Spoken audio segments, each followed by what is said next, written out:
Season 7 Dipstream. I am your special host and no longer GM and soon to be Army Boy Windy.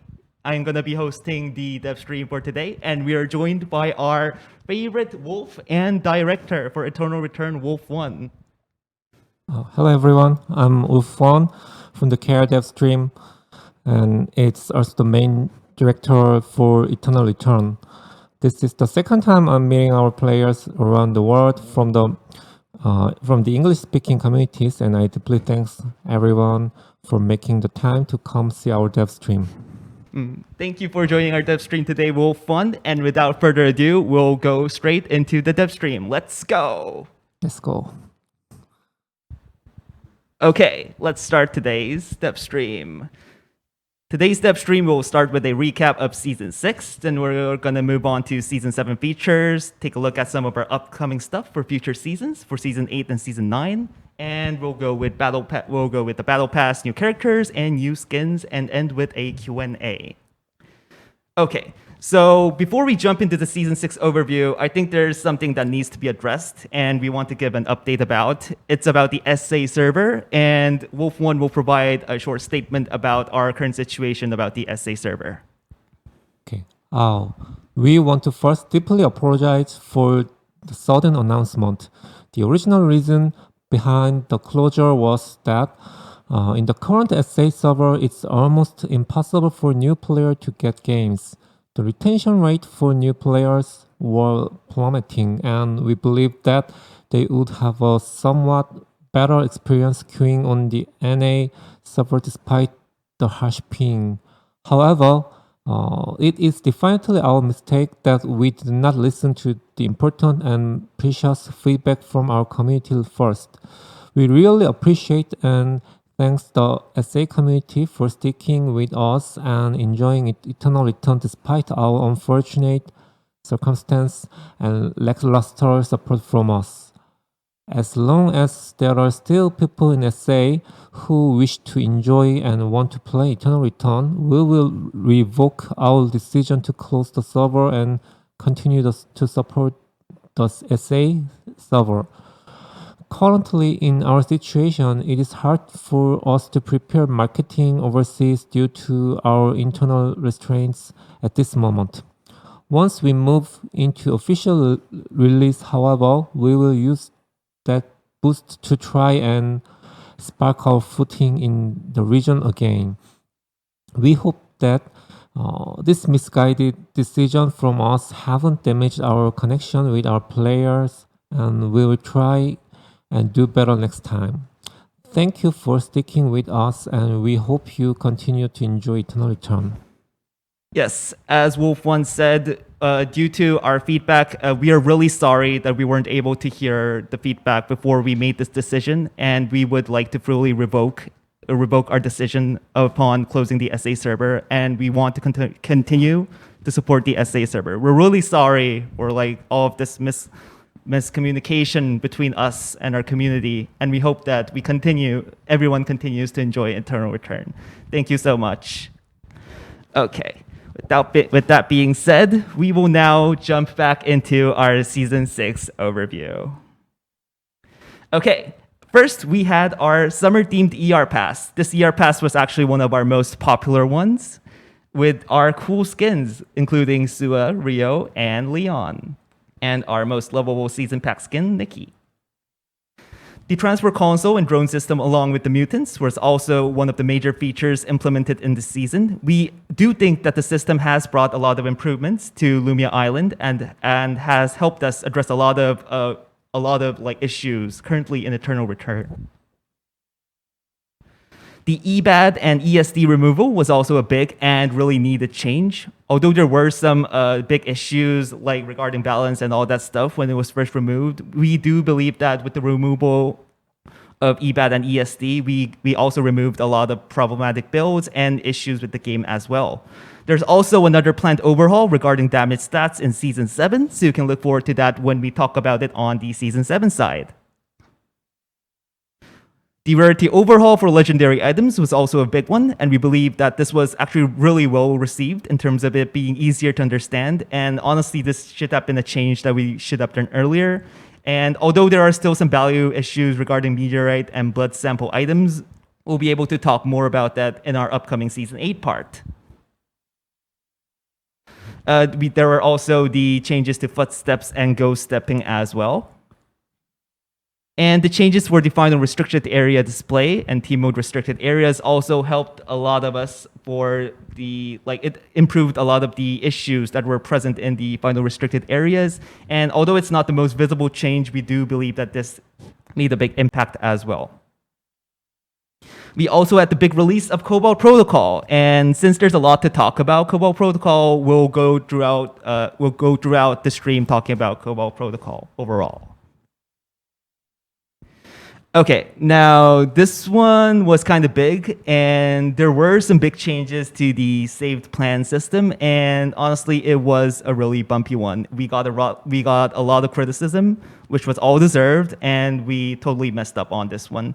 We'll be going over more of this later today too, along with more improvements and fixes that we have prepared for the system. Here's a full overview of all of our patches that we did throughout the season. We come a long way, and we still have lots to go. Okay, let's talk about Cobalt Protocol. For the first month of Cobalt Protocol, it was a really good one. We had a lot of players. We had almost a culmination of 20,000 simultaneous users across all platforms, and there was a lot of positive feedback too. Due to all of this positive feedback, we were really happy about it internally too, since it was almost our first season in which we actually showed a lot of growth. However, as the months came to an end, then things became a lot more different. Yes, we thought we were going to the moon, but yeah. One of our first oversights was releasing Cobalt Protocol too early. Opening it during our second patch of the season was really a bad decision on our part, because at the start of our season, it was going really well on the Lumia Island site, part 2, because of the well-received season pass, along with the new remote drone and console systems really improving Lumia Island. However, after Cobalt release, stuff really took a turn, because Cobalt stole most of the spotlight and most of our internal attention as well. After time passed, Cobalt Protocol gradually decreased, but that was also with the warmer reception of our Lumia Island changes too. We really regret this decision and wonder if releasing Cobalt in the middle of the season would have been better, since a lot of the players would have gotten much more used to the new changes, and we would also have been able to address a lot of the present issues that were happening in Lumia Island. Another mistake was something that actually happened after the decline of Cobalt. As fast as our climb was, the decline also came quicker than expected. This was really sudden and caused a lot of panic internally as well. During this time, we honestly should have planned our next move more carefully, but we think we chose the wrong move of just, let's work more, let's put in stuff more that will help. At the time of the decline, a lot of the dev team was focused on preparation for the next season. But since we were getting more pressured about Season 6, we started to squeeze in more and more changes. The save plan revamp along with Cobalt mystery supplies were all part of these rushed updates, which ended up becoming quantity over quality, and I guess it all became kind of lackluster. Ooh, mouse cursor. Okay, now I think this is a question that a lot of the community is asking a lot. So what is our current situation on Cobalt Protocol? This is kind of a hard question for us as well. So if you look at most of the stats regarding Cobalt Protocol, currently Cobalt Protocol is our most played mode in terms of hours played, but has a slightly lower DAU, daily average user count, than Lumia Solos. However, the average playtime for one player per day is actually the longest amongst all of the modes. This may bring up the question of, if it's the longest played mode, can it really be considered a light mode? But if you look at the other stats as well, Squad Normals also has a higher playtime per one person per day. So it's really hard to answer that question, because it seems like more team mode oriented modes do have a longer playtime in general. The percentage of pre-made teams is also an interesting stat regarding this. Team modes usually have a very high percentage of pre-made teams, duos having a whopping 94%. of pre-made teams, while squads also are around 80%. Cobalt, however, has a 47% of solo players, and only with 17% being a whole for four-person pre-made team, which is really different from the other team modes. Something other interesting is the MMR spikes that happen in the player base of Cobalt. The player base usually shows spikes in Cobalt at under 600 normal MMR, mostly in the beginner side, around 1400 to 2000 MMR, which is mostly intermediate players, and like players above 3200 MMR, which are mostly experienced players, which gives us a speculation that most of the players playing Cobalt are either beginners, players who want to improve their character pool, maybe intermediate players, or players who just like playing Cobalt.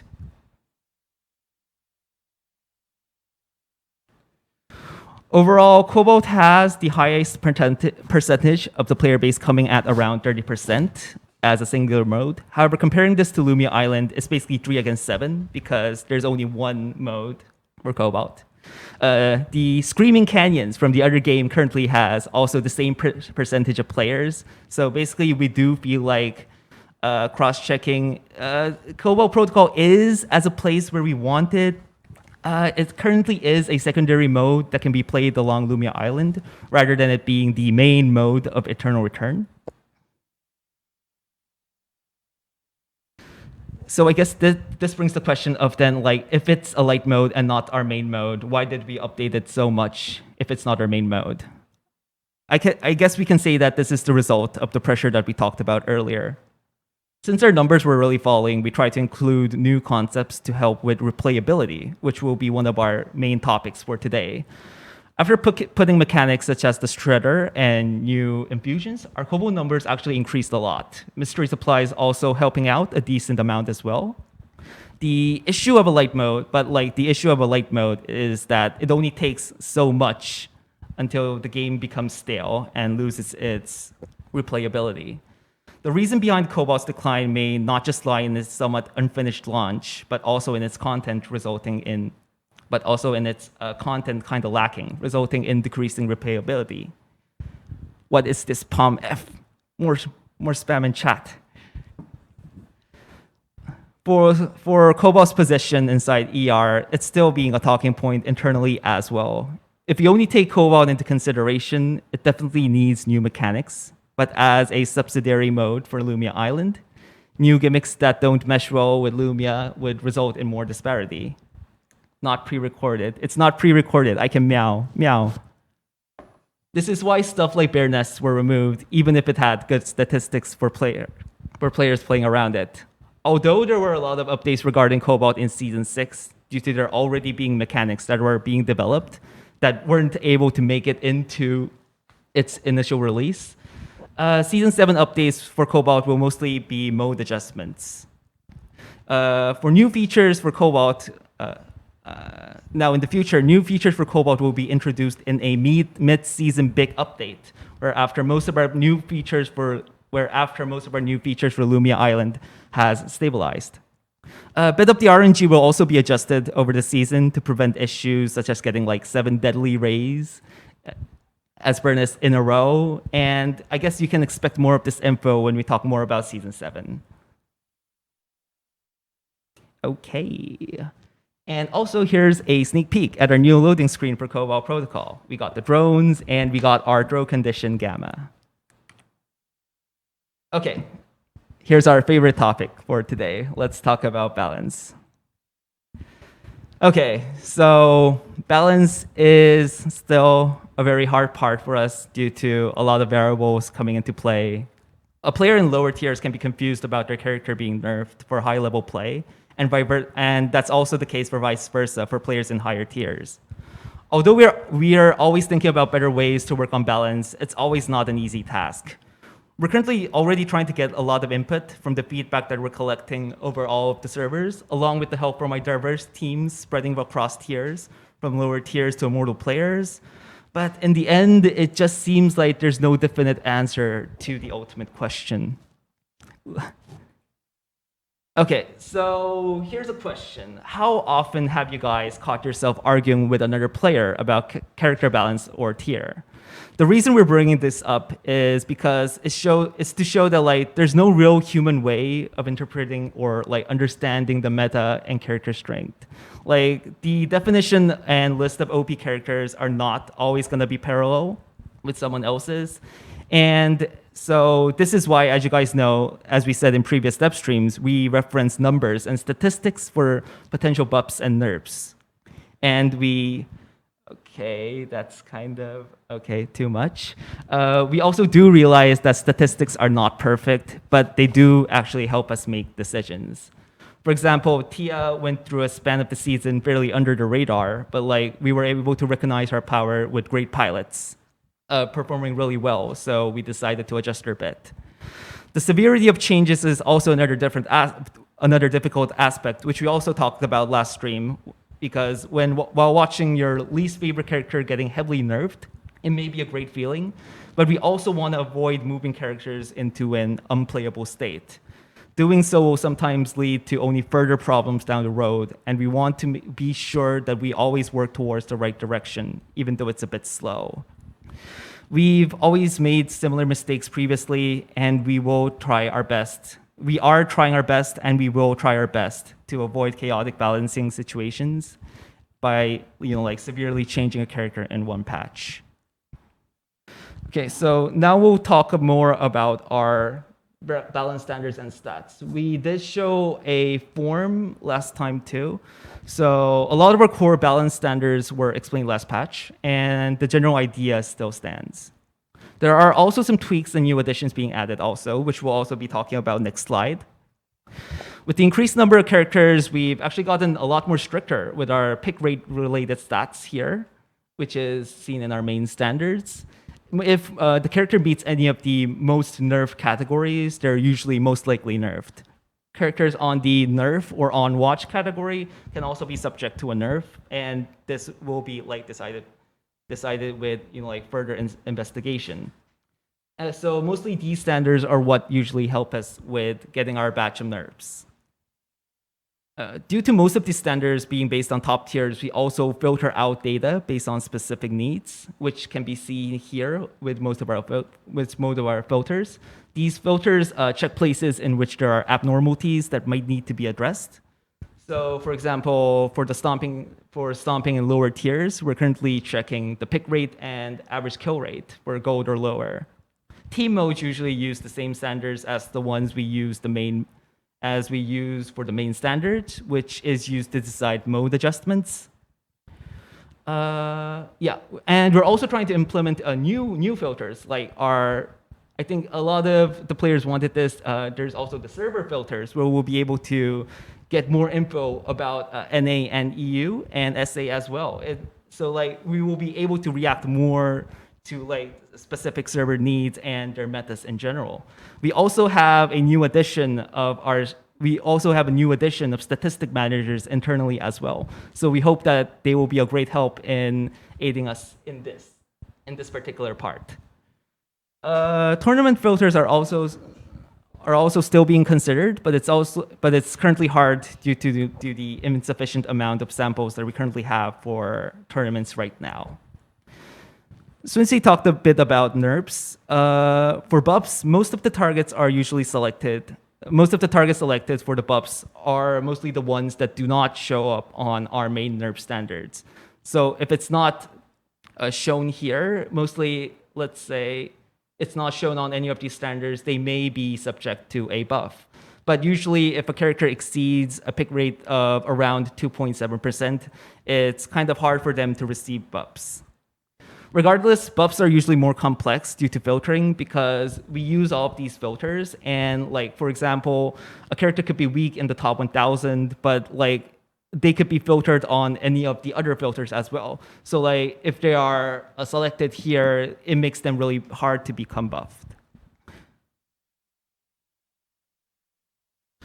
And I guess this is another question that you can ask. It is true that we can't know everything, but by looking at just these main standards. So when we nerfed more of the abnormalities based on stats, it usually caused a lot of problems as well. Last time when we nerfed a lot of the abnormalities, like when we did just based on stats, the meta formed into a place where there would be like characters with an average pick rate about 3%, but most of these characters were tanks, so this formed another kind of tank meta, which causes to like buff a lot of the other characters or nerf HP reset also.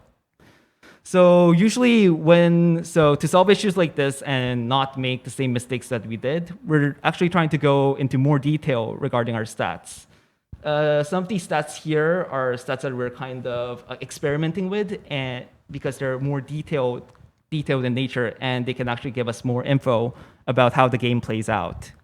For example, the K% stat here can be an indicator of a character's ability to solo kill. Well, the average K plus or the 3K plus percent, the 3K plus percent stats can also show how much a character can snowball. Other stats like KO percent can also show how often does a character gain status in the game. Let's see, like when they gain at least more objective, it can actually show how often does a character can gain enough status to like stay in the game. Well, the K plus O% can be indicators of a character snowballing off of objective control. So we can know how a character actually can like snowball, and we can know more about their game plan. These stats are integrated with our other original standards because these stats won't really be like the core reason for a nerf or a buff, but they can be indicators of which part of the character we want to buff or nerf, if they're targeted for an adjustment based on our original standards. But the issue is that for stats like these, like it usually takes a few months until we know that we can fully implement them into the system. So most of these stats are still being tested out, and we're not really sure how much of these stats that we can use in future balance updates. The recent 0.64 patch was the first kind of patch that we tested out these stats. And we'll see how this goes, and we'll try and improve on what stats we need to look for better patches in the future. Okay. Now, also besides stats, there's also the upcoming affinity change that will be introduced later in the depth stream. And that's also something we're hoping on to improve a lot of the core balance issues with the game. So we'll also be talking more about that in the future. Okay, guys, chat needs to be related. We're talking about balance. It's very important. You can all call me after the stream.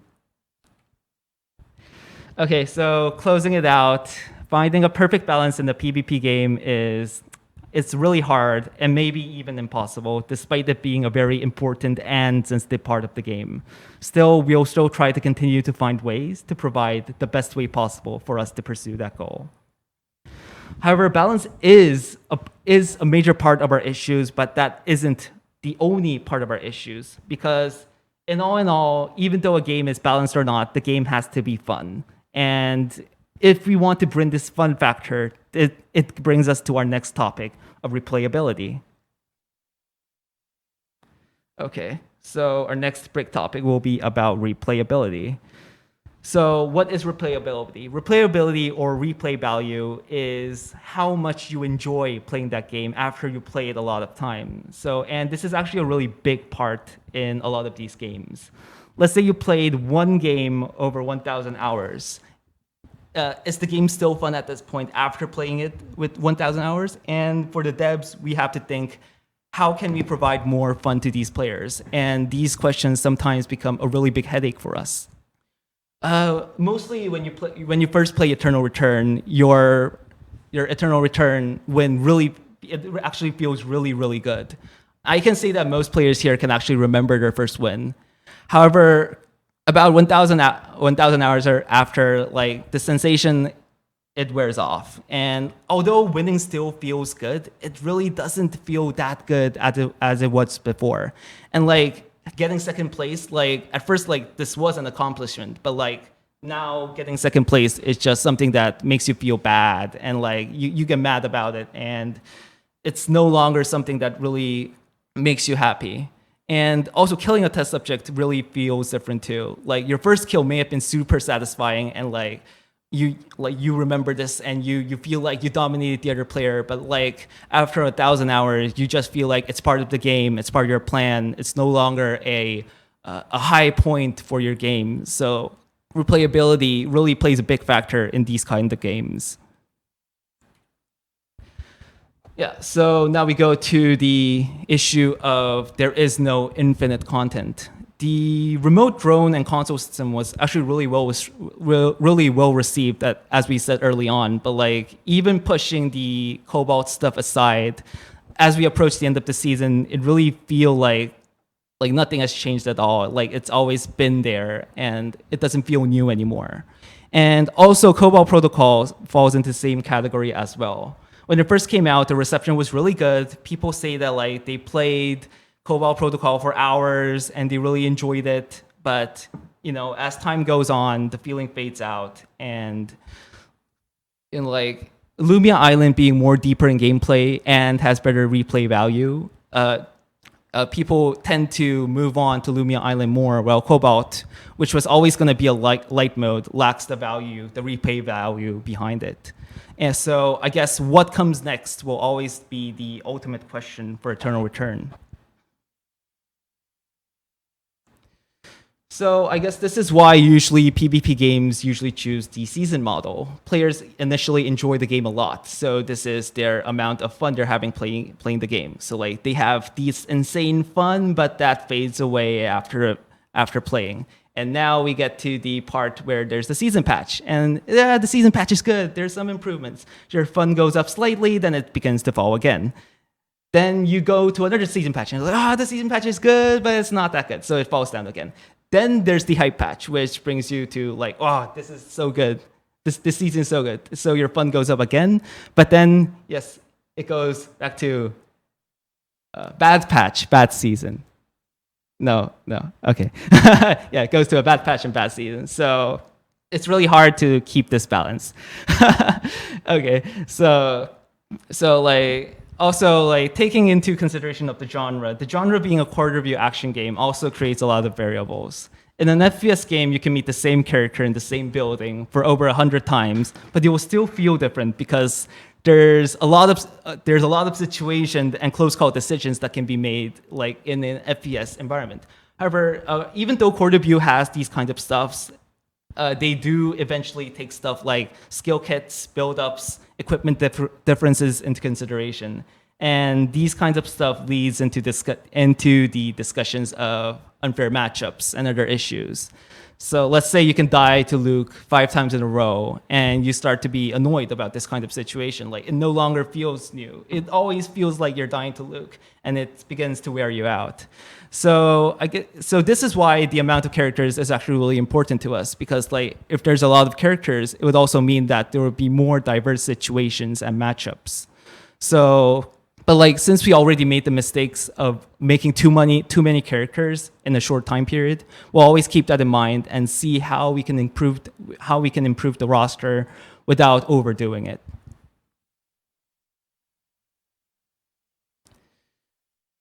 So, taking replay value again, one of the reasons that Eternal Return was able to stay around this long is first because of the wonderful community. You guys are the most important reason that we were here a long time. But another reason that we were here for a long time was mostly the crafting mechanic. The crafting mechanic is a really key part of our game. So when in a game, when you usually do combat after combat, mostly in Cobalt Protocol, the replay value falls very quickly. But with the crafting mechanic, it opens a lot of variables of where to go, which build to try out. The early hours of like exploring this crafting mechanic alone brings hours and hours of new content and you can really try new things and it will be enjoyable for hundreds of hours. However, even though crafting is good, it can't be fun forever. So crafting is definitely not our holy grail to address all of our issues regarding replay value. The crafting system was originally originated from like a single player game style from like survival oriented games. Yeah, it can be fun for a while, but eventually that comes to a halt too. And the difference between single player games and us is for single player games, you can say that like, damn, that game was really good. I've enjoyed it for hundreds of hours. Now I'm just gonna wait for the sequel. But since ER is a PvP originated game, it means that like this is an issue that can't be solved with future sequels or all that stuff. This is an issue that must be solved right now, or we can always push out Eternal Return 2. Okay, so in the end, we believe the replay value needs to come from the player versus player experience, mainly combat. But as we said before, repeated combat is also something that never lasts long. And we can say this right now, this is why Cobalt Protocol will probably never be our main mode. You heard it here first.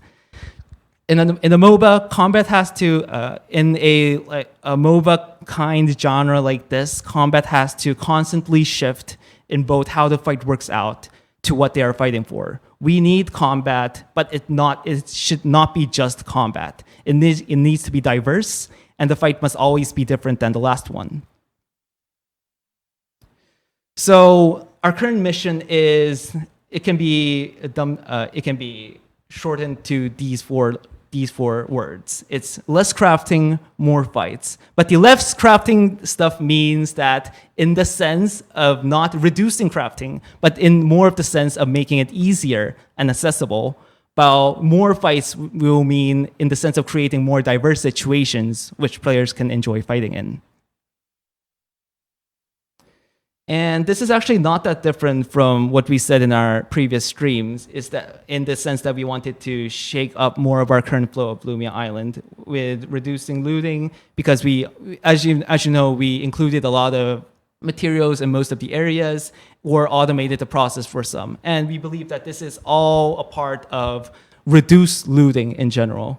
And we've also included new objectives, and we also try to change how the combat works to provide potential outcomes as well. So looking back at our updates, this was almost always the case. For the less crafting part, we added stuff like auto looting, we added the speed gates, we added the movement speed buff at the start, we added the bigger boxes, and I guess we can say that the remote drones are also part that reduces looting as a whole. For the diversifying fight stuff, we put in the temporary restricted areas in Season 2. And we also put in stuff like the Alpha and Omega, we put in augments, auto revives, mutants, and much more coming in future seasons as well. So this was always a recurring factor for Eternal Return, and we're actually really excited to show more on how we continue to plan to we plan to continue this mission in our next season.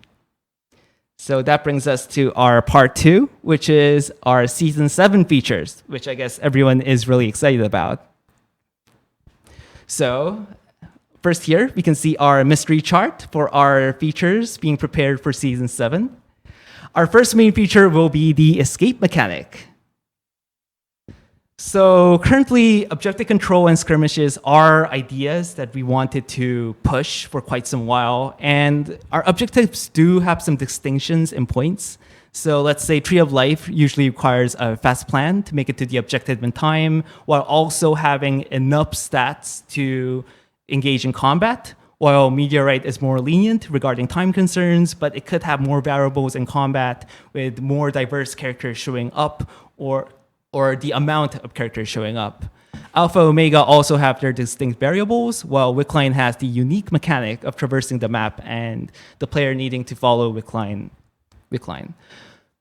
But still, even though with all of these variables, in the bigger sense, these objectives are kind of the same in being almost a complex game of musical chairs, of everyone circling the objective until someone makes their move, and when they make their move, you can third party. So we want to put in a more diverse twist in objective fighting in the sense of a separate phase. This is why we're bringing in the escape mechanic, which will otherwise be a phase where you actually avoid combat. Okay, so let's say this is a rough draft of our current Lumia Island. how Lumia Island plays out. This is a rough graph of how a game of Lumia Island works. We start with 18 people or 15, and it usually results in 4 early deaths as we reach day 2. And as we reach day 3, usually around 8 people are left. And by this point in the game, you'll probably know how the game will work out. The top 2 or 3 players will fight for the victory royale, while the others will start to realize they're probably not gonna win under normal circumstances. The picture here says 3 to 4 kills, but just imagine that these are the most strongest players. So what do these players do then? Do they just give up? Well, this is the time where players prepare for a third party. And as we reach this final area, third partying, this is where most of the not feeling good third parties and sometimes our never alone teaming happens. And okay, so let's look at it from a more broader sense. Some characters are able to hit their power spike through special materials like force cores or blood samples. But I guess most of the cast will have to use the keep up, kill mutants, gain credits, and third party as their most optimal play. After all, it is the most logical way to gain points. However, that doesn't mean that the strong players aren't also third partying. So basically, it just becomes a party of third partying. And that's kind of not always the most fun experience of Eternal Return. And due to this third partying, another way that comes up to gain points is here to pick a more defensive plan. The plan now becomes don't play to win, play to survive, and find more opportunities to third party. So this is why tank builds become popular as we reach the end of the season, because this kind of becomes of a more safer and easier way to gain LP. So to stop plays like this is where we bring in the escape mechanic.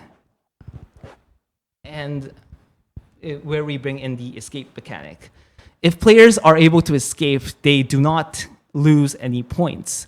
And so basically it's fixed to not fall below 0. So if you feel like the chances of winning is dwindling, you can choose to escape instead of relying on third partying. The issue of tank metas is that when tanks start to swarm the meta, everyone results in following the meta. So, and when your lobby is full of defensive builds, sometimes it becomes the best option sometimes becomes to just follow the flow. However, with the escape mechanic, it will result in less players with defensive builds in the lobby, so we believe that the game state may change. We'll go into more detail about this. So the biggest question becomes, so you talked all about this, about the escape mechanic, so how does this work? So moving into more details about escape, we'll introduce how you can actually escape. So to prepare for escaping, you will need 2 items. The first one being regeneration cups, and the second one being the system shutdown codes. The regeneration cups drop randomly through wolves, bears, or you can obtain them through supply drops with rare or higher rarity. These also drop on top of the original item table, so this will not bother you of any farming or looting, and you can always get rid of them if you really don't need them, if you're ahead or all that stuff. After getting the regeneration cup, you can then purchase the access code, the system shutdown code, from the remote console. Although it does say purchasing, I guess you can say that this is more of a hacking the console to get the access codes kind of stuff, if you put lore into perspective. After you have both items, you can then craft a root kit, which allows you to hyperloop to a secluded location near dock. And once you move to this location, you will no longer be able to move back to Lumia Island. Inside this secluded area, there's an old dock with a high-tech submarine. If you're the only test subject that arrived here for a certain amount of time, you can escape on your own without meeting anyone else. But the catch is that up to 2 people can arrive to this area, and then after that, the researchers will block off any more access to the area. So now it comes on when there's 2 people in the area. Now, in this situation, they can make a decision. They can either ride the submarine together and make it out, or they can basically fight it out as well. And we put a lot of thought into this, but like currently, if one person doesn't want to take the fight, both players will escape at this time. The players will arrive in these green areas here, and both doors can only be opened from the inside. So basically, both players need to consent if they want to fight over the submarine.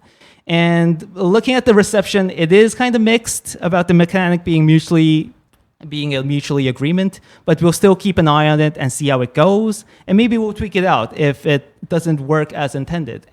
Anything can change. So we'll keep an eye on it and we'll see how it goes. Escaping is also a bit different in team modes, in the sense where when a teammate dies after day 3, you can get a guaranteed regeneration cup from your teammate's corpse. So even with the auto revives, teams would have to wait until the end of the game if one of their teammates dies after day 3. And usually this results in your remaining teammates ratting around the map. And honestly, this isn't the greatest experience you can have in a turn return, and you would rather move on to the next game rather than waiting. With the new escape mechanic, you can choose to escape with only obtaining the system access code from remote consoles, since it is much more easier to get the regeneration cuff off of your teammates. And also, when you move into the secret area, your teammate also auto revives, so your whole team can escape. However, currently in team modes, only one team can escape per lobby, because for lore, the submarine ain't big enough for 2 teams, but it's also kind of weird from a gaming perspective when 2 out of 6 teams escape from the whole lobby. So we'll keep an eye on these numbers as well, and we'll see how it goes. Here's a more detailed look about our escape submarine. And for more lore on what happens after the test subject escapes, I think someone mentioned that how does this connect with our lore? And maybe we really hope to introduce more of that info as we launch more of our world building overhaul in the future, which we will also talk more about as we approach the end of the dev stream. When you ride the submarine, you also get a cool cutscene, which I think most of you have already seen, and that one can be seen here. Okay. Yes, here.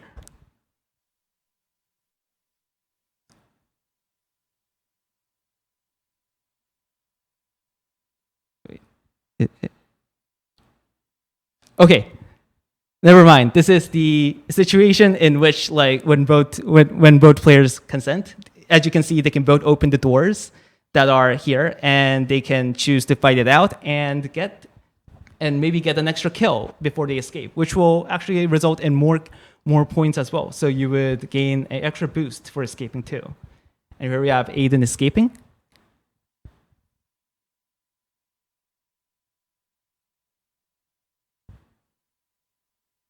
And there it is. I guess we would have to wish better luck for Galazor next time. So there it is. This is basically an example of how the escape mechanic will play out. And okay, let's move on. So I think we've showed a lot of how our escape mechanic will go. So we'll move on to our next big stuff coming for Season 7. With Season 7, there's also going to be new augments. Augments are a big part of the game, but it sometimes feels very stale because everyone kind of runs the same augments. But we feel it may be because there still aren't a lot of options to take. A lot of them are also locked behind mechanics such as using your ultimate or weapon skills, so they're really awkward to use for some characters. And some of them are just awkward in terms of power level, just in general. Well, the design of these augments aren't perfect. As we said, we also believe that the limited amount of augments in general is lacking at the moment. Our legendary counterpart has 17 main augments, runes, compared to our current 10. And they also have over 3 times more sub-augments than ours. So this eventually leads into less complexity for our system and leads to the same builds. However, adding more augments mid-season is always risky due to balancing issues. So we'll take this preseason to introduce a lot right now. Okay, so we'll first go into the Havoc. Havoc category. For Havoc, we will have the new Adrenaline Core Augment. So Adrenaline will increase your attack speed for each of your basic attacks, which will stack up to 7 times. And the idea of this augment about having to set up your attacks is kind of the same with Frailty Infliction, because Frailty Infliction also needs you to like hit 3 of your attacks. But I guess Frailty is more of a bursty type choice for weaving your skills quickly, well, this one is more of a choice for attack speed characters who want to put in consistent damage throughout their fights. Besides Adrenaline, Frenzy is also going to have a reduced duration for a more burst kind of new burst kind of feeling, maybe similar to Double Trouble in Cobalt. And I think this is everyone's favorite category, and we're moving into Fortification. Now, Fortification is getting 3 new augments, the first one being Heavy Knee Pads. This one will provide a passive shield that you'll have outside of combat, and when it's broken in combat, you gain a short immune to crowd control buff and a small movement speed buff.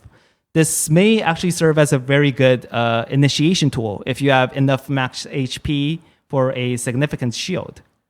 Now we'll talk about everyone's favorite augment, Diamond Shard. Diamond Shard was originally a 6-tool augment, which gave defense, damage, CC, everything you ever need. But we're planning to decrease the defensive capabilities, decreases defense capabilities while also moving its slow stat into our newest augment, Bitter Retribution. Diamond Shard will continue to give a significant defensive boost, while Bitter Retribution will probably be a more CC-oriented augment for approaching your opponent. So we're getting a new Diamond Shard and basically a new Bitter Retribution that will make up for the lost CC.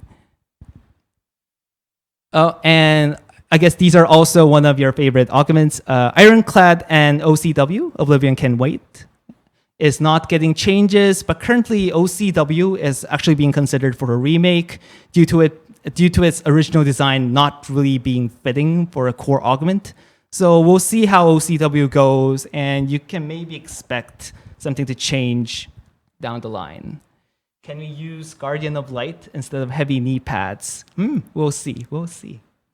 These names are not always set, so we'll see.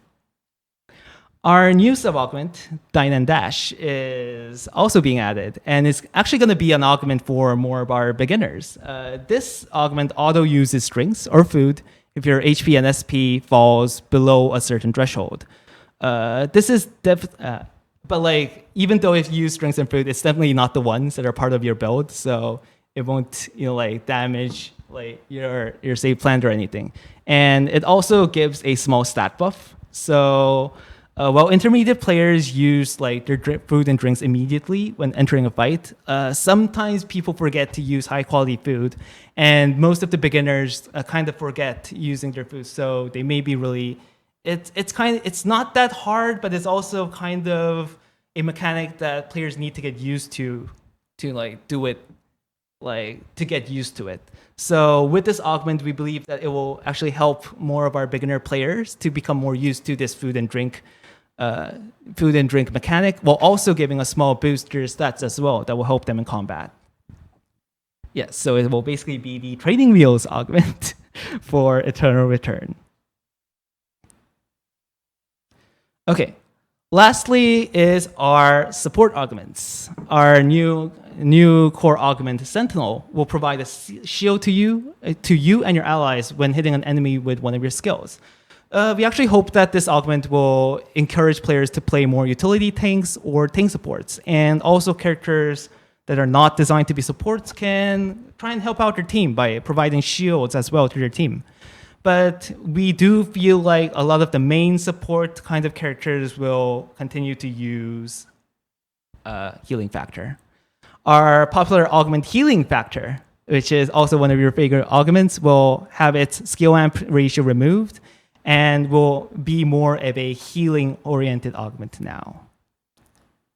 The second core augment, Run It Back, provides a movement speed boost towards characters and damage reduction when killing a wild animal or test subjects. This could actually create strategies involving melee characters killing wild animals to gain a quick boost to approach your enemies, or maybe go on a killing spree in team fights. This one was actually a big augment in debate, which was Penny Pincher, which gives a 15 credit discount for your first purchase. And it will continue to give a decreased discount each time you use the console. This could open additional strategies to open. Additional early strategies to get materials like Mithril instead of going to fight objectives. Although I did say 15, these numbers could also change at the point of release. So this is think of it as an example for now. But we do want to use this augment to maybe open up new early strategies so that players can take. Okay. Yeah, transfer consoles. I'm sorry if I said that wrong. Okay, so I think that brings the end of our augment introduction, and I guess that puts our total augment count at 34. We now have 15 core augments and 19 sub-augments. While we are still far away from the over 60 roster of the other game, we think that with the addition of these new augments, they will try and open up new diverse plays and maybe open up more opportunities to take different augments for certain characters. And we also, as we said before, we plan to have additional augments every season, probably every season. Okay, moving on to our next feature for Season 7. As we said, we want to make crafting and farming more accessible, and we hopefully plan to do this through the completion of our saved plan system, our newly revamped saved plan system.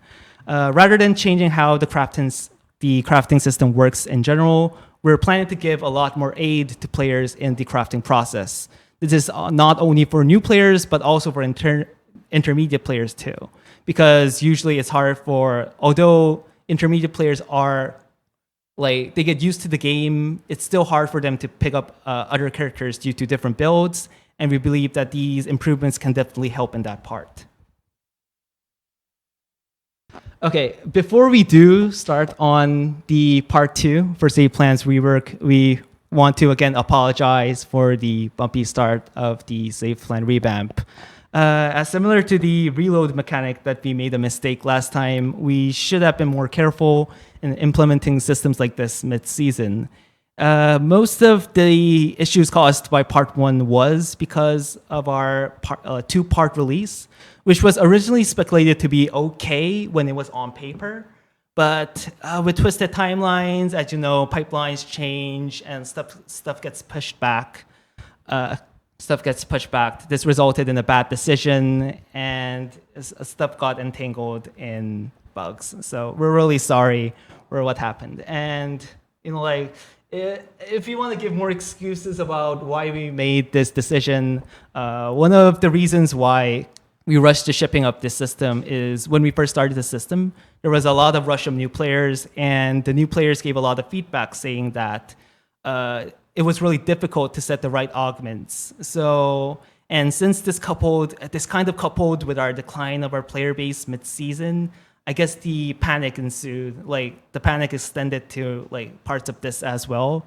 So we tried to push out the system as fast as we could to help with these feedback. But it's another big mistake we made, and yeah, we definitely shouldn't have done that. And there also has been a lot of feedback about why didn't we roll back the system. But this was also kind of a rollback for us. It was kind of a roadblock for us because some features like the Bear Nest mystery supply system features like this. We're able to turn it on and off very easily. So some features we can roll it back. But the save plan system, however, was implemented with a lot of connections with other core parts of the code. So yeah, it was really really hard to pinpoint what to bring out and roll back each. We would have to roll back each feature, and that would maybe create other situations that we didn't thought of. So again, we chose to try and fix the issue ASAP rather than a rollback. In the following patches to try and fix it. Yeah. Again, we really feel bad that we rolled it out in this situation, and it also really felt bad that we weren't able to roll it back, and it caused a lot of issues like end of the season, and I guess there's really not else to say that except for the fact that we can say we're sorry and we'll try and fix it ASAP. Okay, so what did we want to do with the save plan system as a whole? So the whole point of the save plan rework was that we wanted to automate. We actually wanted to automate part of the root system and include augments, remote drones, upgrades, and basically make it more accessible to players. And the next slides will include more of our upcoming improvements. And I do want to apologize that most of these slides are in Korean, but this is due to them mostly being under work. So they're not actually in game, but photoshopped. So there's not an English version yet. So we're sorry, but please understand. This one's in English. So first, there's going to be a new slot for items that is needed to be called through remote drones. And this one was actually a feature that was asked for a long time. Upgrades can now be preset into your plan. So by pressing B and opening the craft UI, the upgrades that have been originally set in your save plan will be displayed. So you'll be able to choose what items you want to take. And this is also going to be future improved so that there could be preset plans here, and it could be easily loaded into your craft tab in game. I'll actually show you an example in future slides. And there's also going to be a better indicator of items that you can only obtain in that area. So it's going to have an extra yellow border around it. So it's going to be much more clear for players to notice. And this will also be displayed in your save plan UI in the lobby as well. So you can see the plan and plan ahead on which items you'll have to take. Which items you most certainly have to take in that certain area. Okay, and there's also going to be extra slots, excluding the original stats, which could be used for food and drinks mostly. Oh, there's even this cool food and drink icon. Okay, so as we said, this is our current plan for presets for add-ons. Basically, you can open your craft tab using B, and by pressing P, it will automatically load one of your upgrade tabs here. So it will become really easier to load in your upgrades. But currently, it looks like this feature especially will probably take around a month. So it could take a bit. There's also our cool little preview of a new item. So we'll see.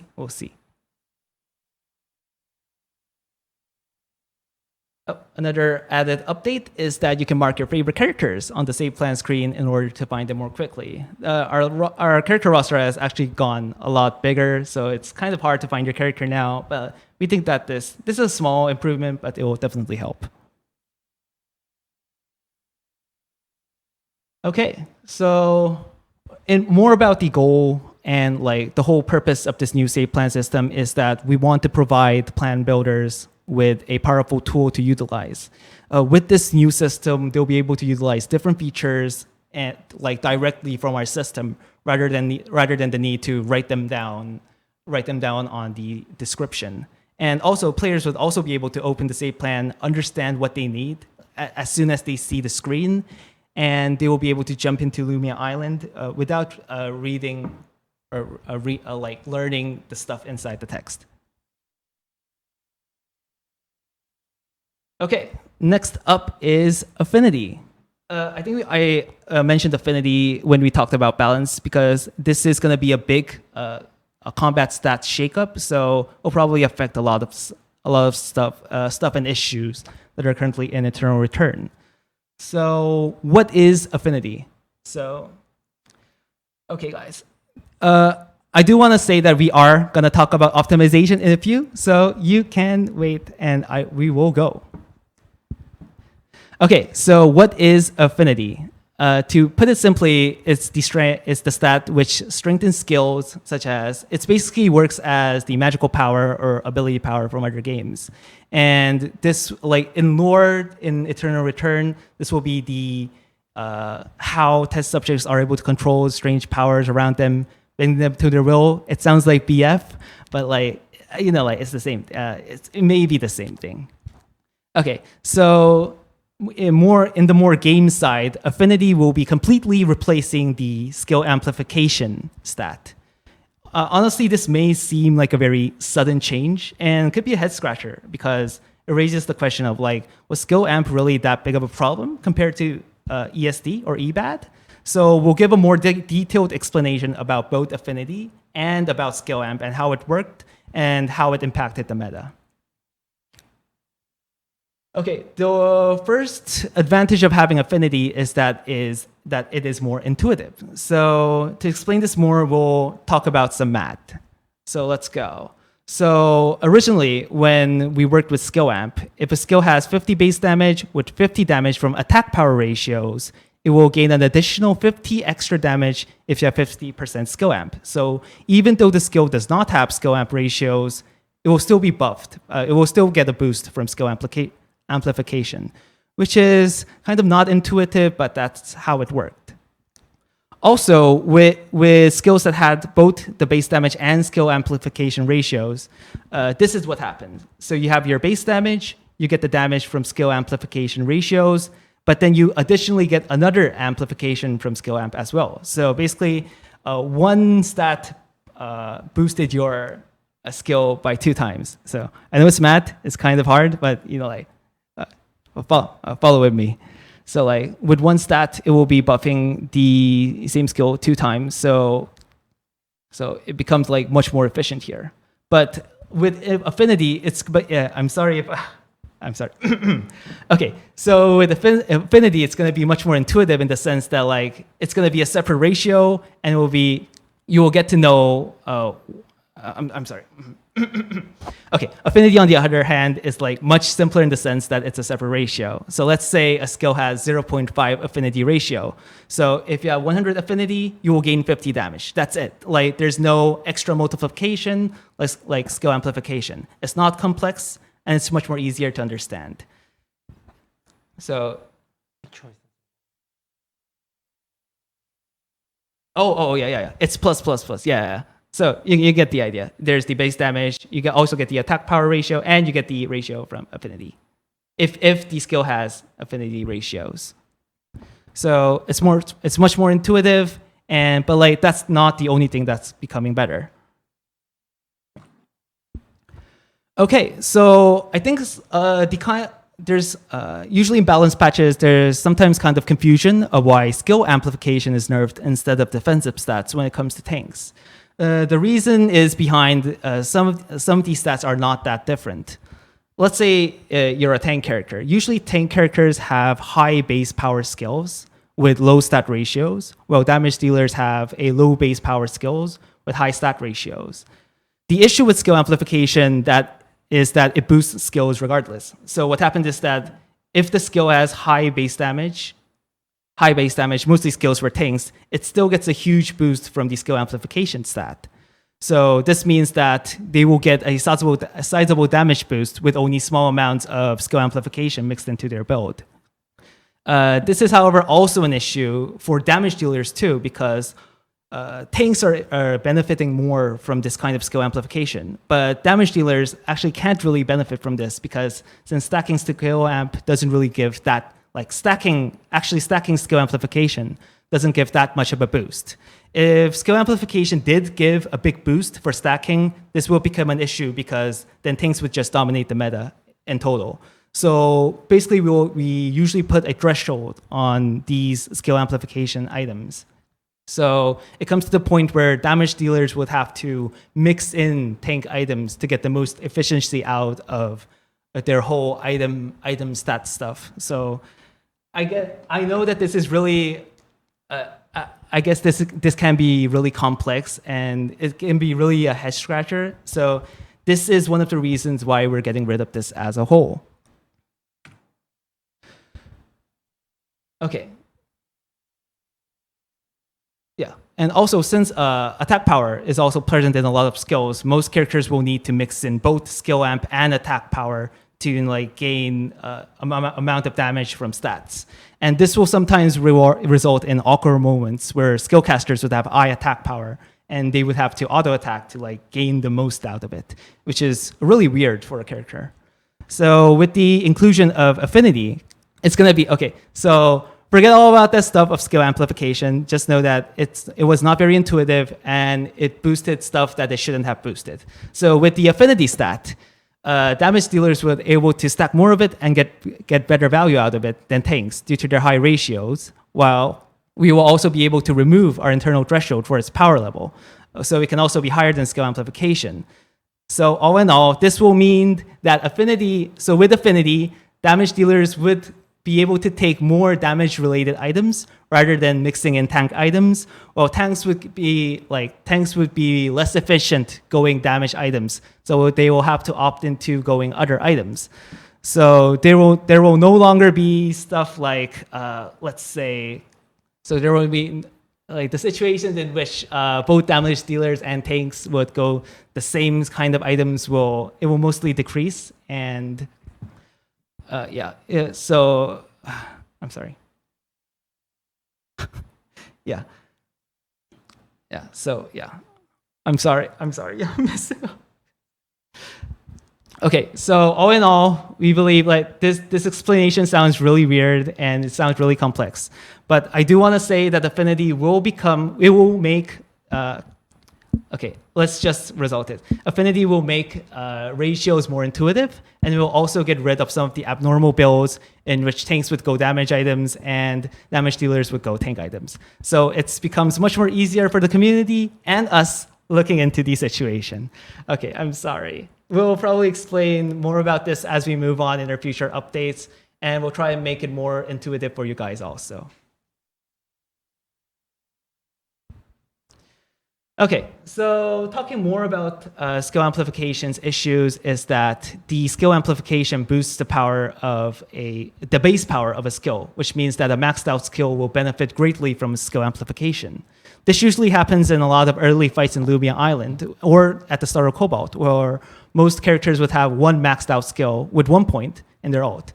Since skill amplification would boost the base power of this max skill significantly than the other skills, it would result in skills like Zacella's Q or ISQ hitting like a truck, while the other skills are somewhat mild. So like the power level isn't that well, it's not well like balanced between the other skills. But with affinity, damage will be able to be more spread out through the skills. So it would matter more for, hitting more of your skills rather than hitting one skill that deals a lot of damage. So it's better for players that they miss their skills and not do any of their damage, or like players that will have to mix in their skills. So with this change, we believe that it will make early fights very different than what it was before, and overall it will also become somewhat fairer because like one skill won't do all of the damage that a character has. Okay, so we'll give you some examples of new tooltips with affinity. So the beige-like color here will depict the attack power, while the light purple stat here will be about affinity. Some skill amplification skills will mostly have their ratios being changed to affinity, while some skills will actually gain new ratios for affinity as well. So looking at this, it will be much more easier to tell how much damage you're going to get, rather than saying skill amplification plus 20%. You can't really tell how much damage you're going to get from this, but since it says affinity here, right now, let's say you have 0.5 affinity ratio, you're going to get around 27 power. So it's much more intuitive in that sense. Okay, so let's talk more about how affinity will impact Eternal Return as a whole. So since there will be a total overhaul of skill amplification, the amount of changes will be actually pretty huge. So mostly 30% about the items will be tweaked, along with about 90% of character skills being added affinity ratios or being changed to affinity ratios. Also, about 10% of the skills will be adjusted to match more with affinity as well. So this will actually bring a lot of differences to Eternal Return and how it works out. And also other stuff that will happen is that cellular damage, which was created to create a distinction between which skills would be affected by skill amp or not, will also be disappearing since skill amplification is no longer the case. And since cellular damage was also kind of complex and people weren't really understanding that very well also, it will be also very easier to understand these kind of damage calculations too. Also, few item skills will also be having new ratios for affinity, so you can be looking out for that as well. So overall, with this overhaul, we plan to make our stats more intuitive and remove a lot of our lingering problems in Eternal Return. But since this is a big change in both balance and structure, we'll try our hardest to make it a smooth change as possible without having very big, drastic balance issues. Also, there are some issues with some skills having both attack power ratios and affinity ratios. So we'll try and balance these out for now.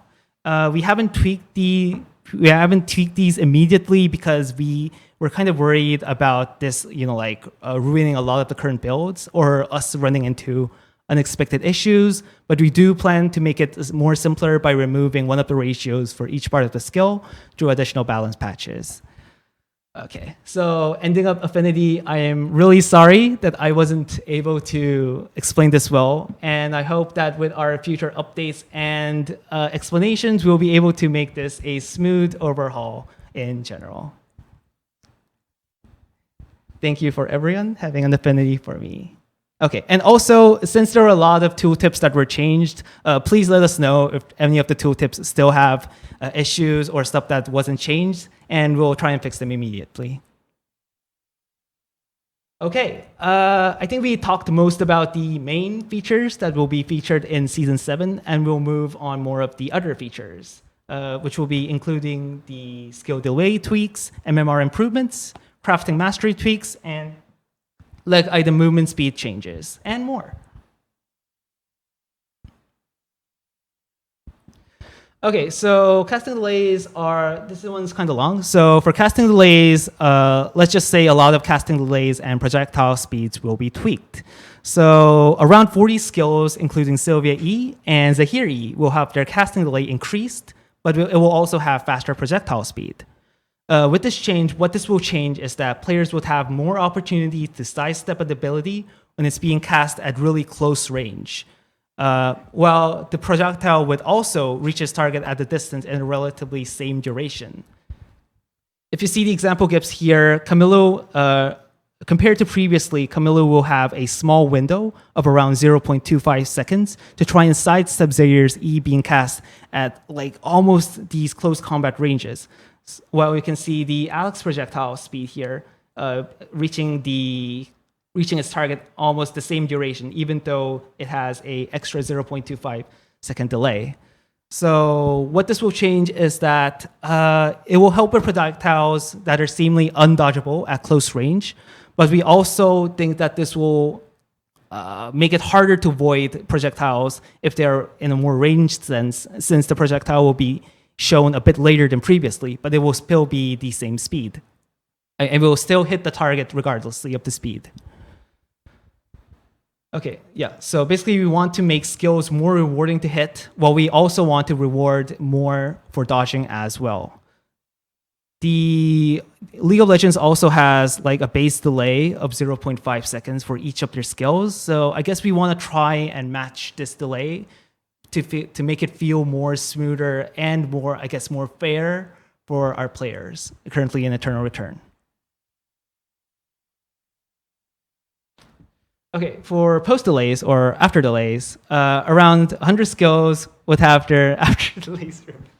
I'm sorry. Okay, our legendary counterpart, not the League. Okay.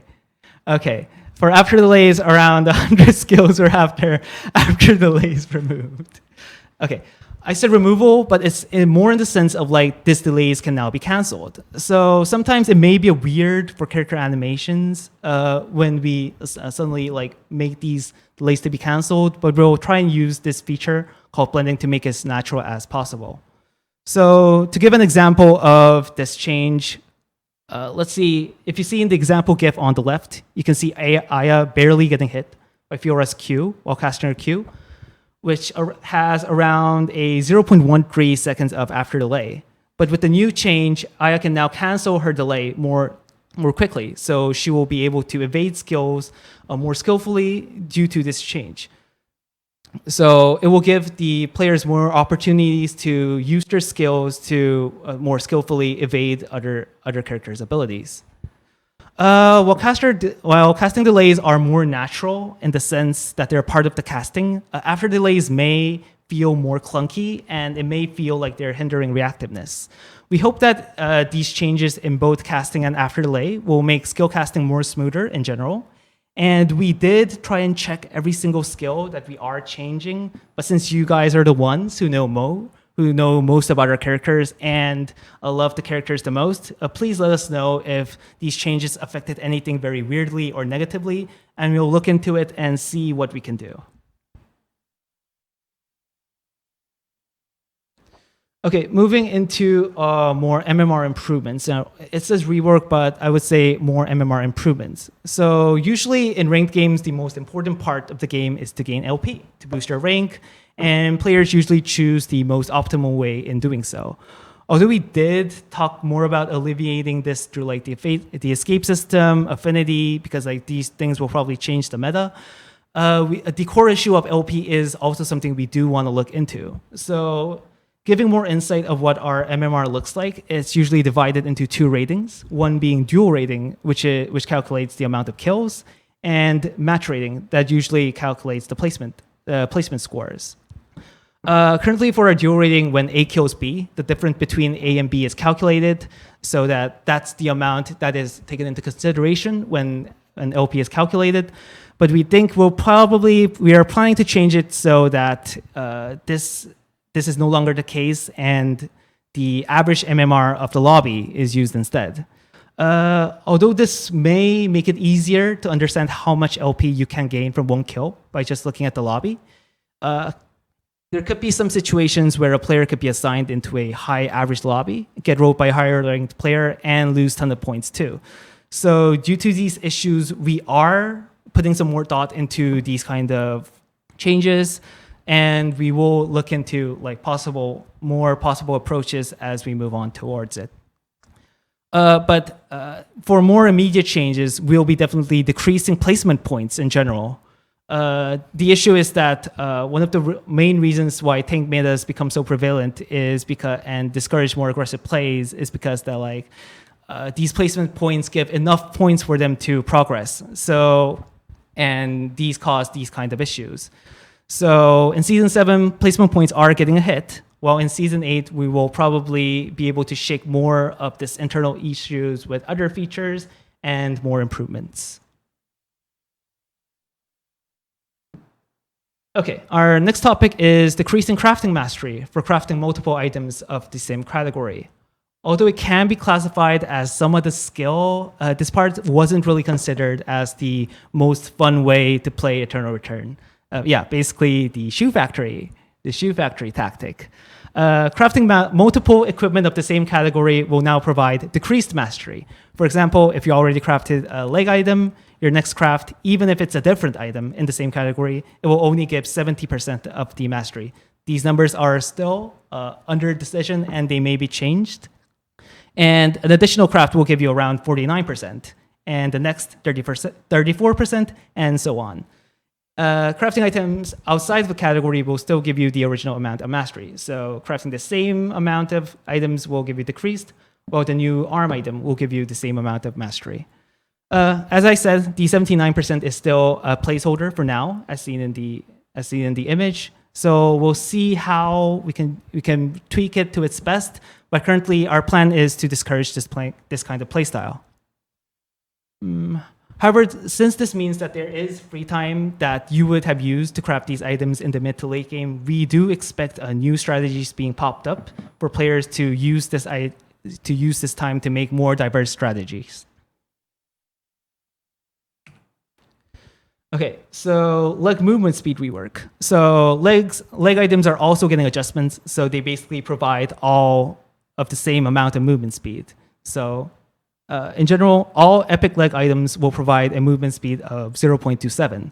Legendary items will have more movement speed, but this will help in movement speed differences in the first crop stage. With this change, we believe that characters will now be able to choose a more variety of leg equipment rather than bumping their heads on which item has more movement speed, and they will have to resort to that in general.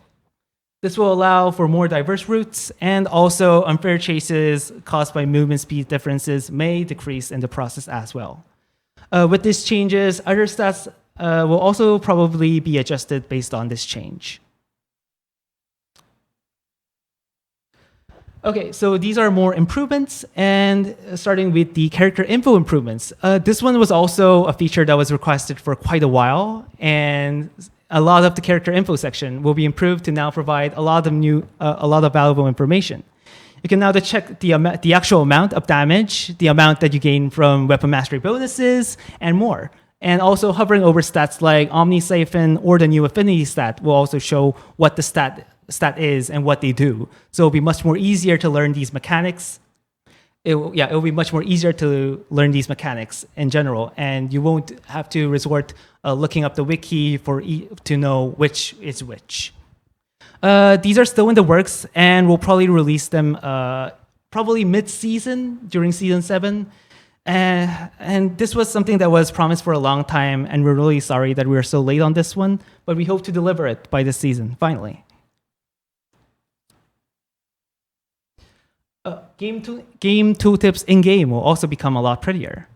Players can now choose to see a more simplified or advanced tooltip version of their skills, which was actually pretty requested. And items will also be very prettier with cool colors in general. And they will also be divided to be more cleaner in general as well. Also, you can also check the performance of your augments, like how much damage it dealt, how much times you use the augment. So we will probably tell you how much you're actually utilizing the augment, and maybe give you more information about what augments you should actually use on a particular character. And as I said, I'm sorry, these are in Korean. These are mostly still in the works, so we're really sorry that we weren't able to provide an English screenshot. Okay, the next improvement that we're going to talk about is the base attack speed or minimum attack speed. Regarding base attack speed, we first got to talk about the base attack speed per weapon. The difference between these weapons are actually quite big. Since the attack speed gained from items is multiplied with the base attack speed, it really plays a key role in your auto attack DPS.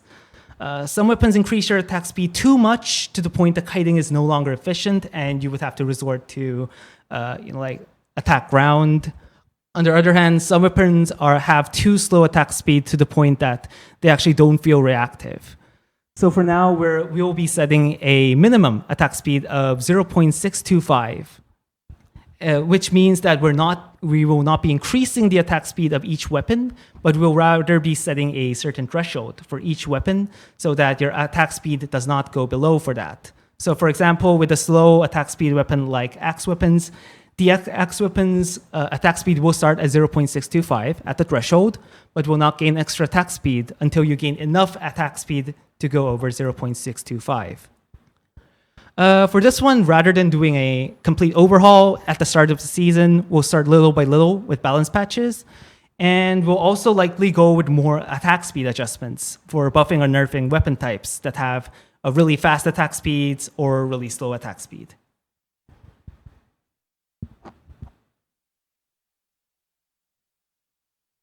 Okay, moving on to more map changes. Here's some environmental and visual changes. For visual changes, there aren't really a lot since a lot of the improvement stuff was implemented with our last season. And the art team worked really hard on developing the new visuals and environment for Cobalt Protocol too. And usually this kind of visual work is actually one of the most hardest part of game development, and usually maps like this take almost up to a year in some games as well. So like we'll have these small improvements for this season, but I believe that these changes will actually be pretty big. So the first change, the first actual environmental change we'll have is the Tree of Life being moved from hotel to temple. So hotel tree was usually a very big problem because due to the speed gates being really close to the tree. So with so we believe that this will actually it's aren't we moving the hotel tree? Yeah, the hotel to temple. Yes, it is the hotel tree to temple. Yeah, so that will also be probably helping more.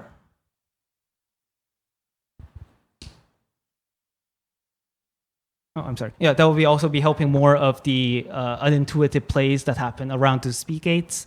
Also, with the Tree of Life changes, meteorites will no longer spawn in temple, so that's also something you need to keep an eye on. On a side note, Temple is also getting these cool visual changes when you use sensors, so that will also be going well around with the surroundings. The building inside Dock is also getting an extra door, so characters with no wall jumping skills could more easily traverse this area because this wall was actually really hard to get around. So we believe that this will help with traversing the area too for characters with not a lot of movement related skills. Door gaming.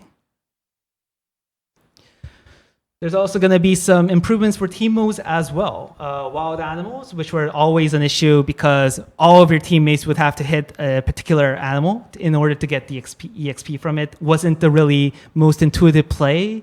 So from now on, wild animals will now give EXP to all team members in a certain radius upon dying. So that's actually a pretty sweet change.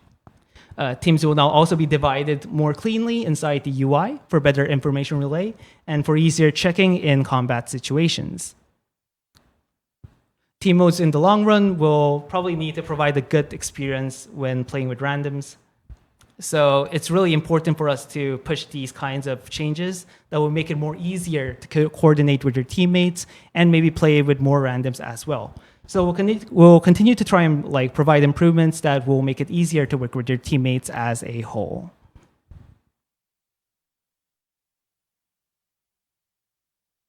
Okay, so these are all of the Season 7 features coming for Lumia Island.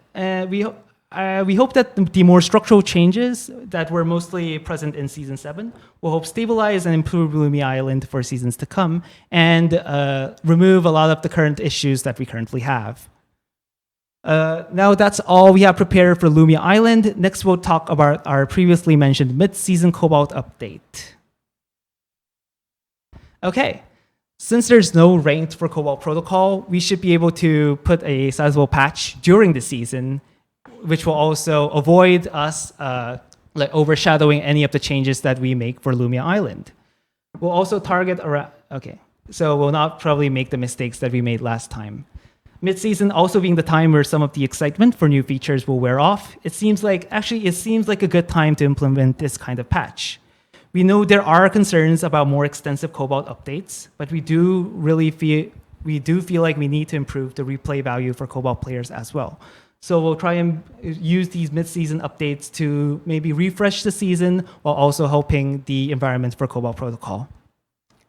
Also, we're also trying to see if we can implement features that will actually blend in with some of the mechanics from Lumia Island so that these will help the learning process rather than these features being Cobalt exclusive. Season 7's update for Cobalt Protocol will focus around the relic system, being a more refined version of our current Mythic accessory system. Relics are going to be divided into 3 categories. The first one being active skills, which will provide powerful active skills. Currently, we have the Cobalt Blue, and we also have the Solar System Miniature. There's also new relics coming for the active skill category as well. There's also the category for passive skills, which will provide unique passives, such as our newest item that recently came into Cobalt Protocol, which was the Inquisitor. And I used the escape mechanic to leave my teammates in Cobalt. Okay, but you'll still get a penalty. Okay, yeah. So there's the passive skills category. And the final category here is the support category, which is newly coming in.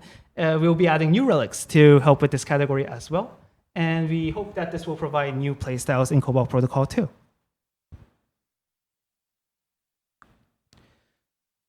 Oh, I do also want to give a sneak peek of an upcoming relic for the active skill. So there will be a new relic creating a rift among usage into the targeted direction, which will greatly slow enemies in its path and damaging them. So we believe that this will be another great crowd control tool when you want to disrupt your enemy team's positioning. There's also going to be a cool image about the item in the next few slides too. Okay, so other improvements will include a extra Omega spawn on the other's opposite side to provide an extra objective and more steps to fight upon. Shredders will also be improved to provide a guaranteed legendary drop if you shred a certain amount of items. It's probably similar to the guaranteed drop system of other similar gacha games. Gamma will also have improved skills to play around, and will also be improving routing by adjusting wolf positions and allowing the deploy route behind bears to teleport you to the middle of the map, which will provide various new routes for players to use, while also be able to utilize the biosector more too. Equipment draft will now also be displaying recommended items for new players who are not really sure about what items to take. And also a hotkey will be added for shredding as well, so it will make it easier for shredding too. You can also now choose which area to start in to allow for better 2-on-2 strategies rather than it being randomly assigned. And extra UI and effects will also be added for taking objectives too. Okay, and here's some sneak peek photos regarding the features that will probably be coming in our mid-season update. Biosector improvements, return of mystery supplies, our new relic, and our improvements to the shredder. Okay, so regarding Cobalt Protocol, the most feedback we usually got was about the amount of randomness currently present in Cobalt Protocol. But we also do feel like the randomness plays a big part in the fun factor of Cobalt Protocol. Although randomness does seem unfair at times, it does have its highs with the good feeling of a good roll, but it does also come with the bad feeling of bad rolls. We will continue to try and tweak the randomness as we did in the last update where we did pseudo-random drops. And we also believe that the improvements to the shredder coming giving a guaranteed drop will also help out as well. We'll try and keep the fun parts of randomness while cutting out the low parts. And we hope that Cobalt Protocol will also remain as a fun light mode for Eternal Return. Okay, that's all for Season 7, but I think we have more to introduce about our future seasons as well, to introduce more about where Eternal Return is going. So as we said, our current mission is with less craft and more fight. I'm sorry. Optimization will also be mentioned after this. So you can read on that.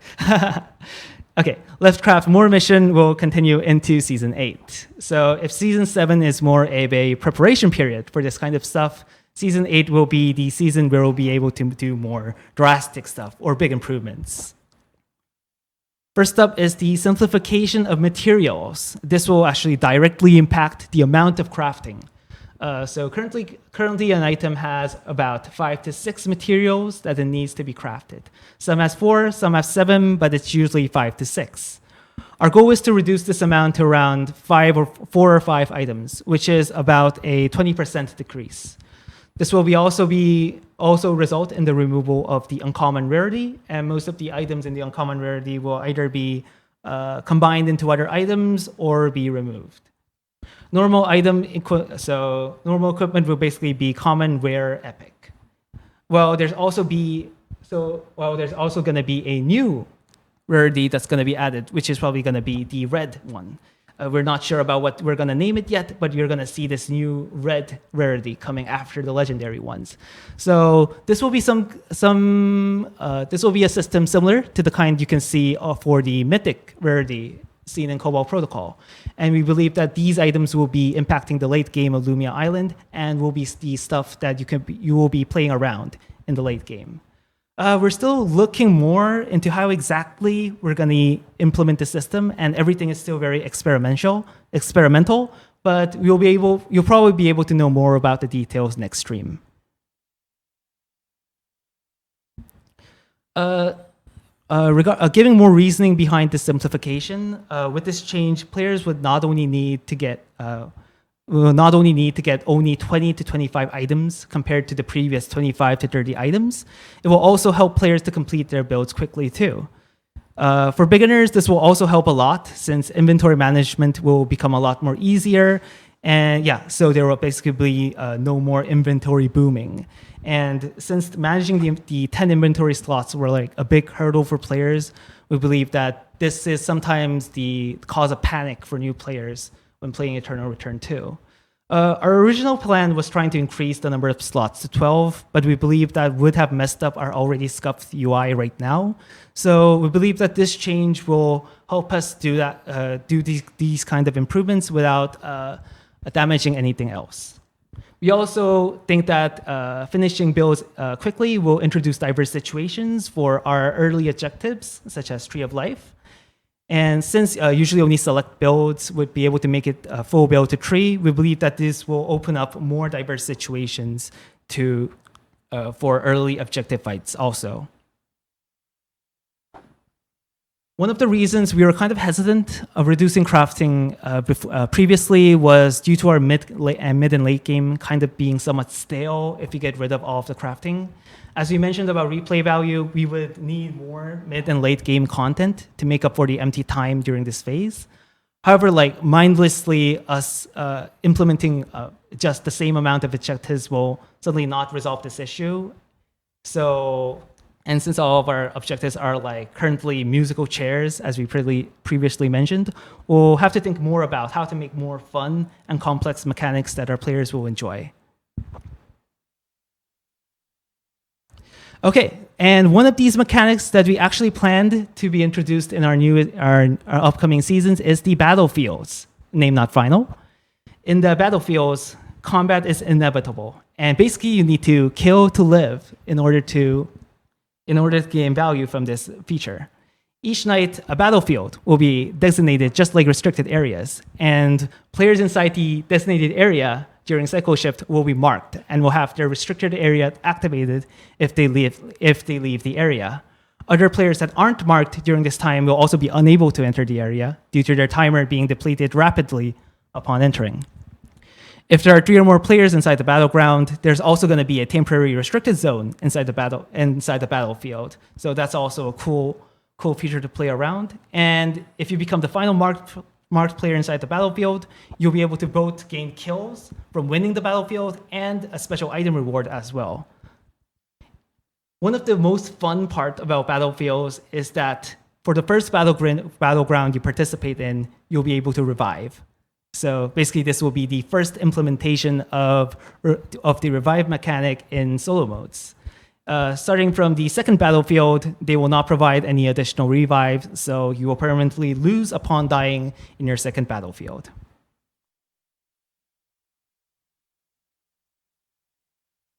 Okay, so with both the simplification and of items along with battlefields, there will be more of a diverse line of objectives to choose from.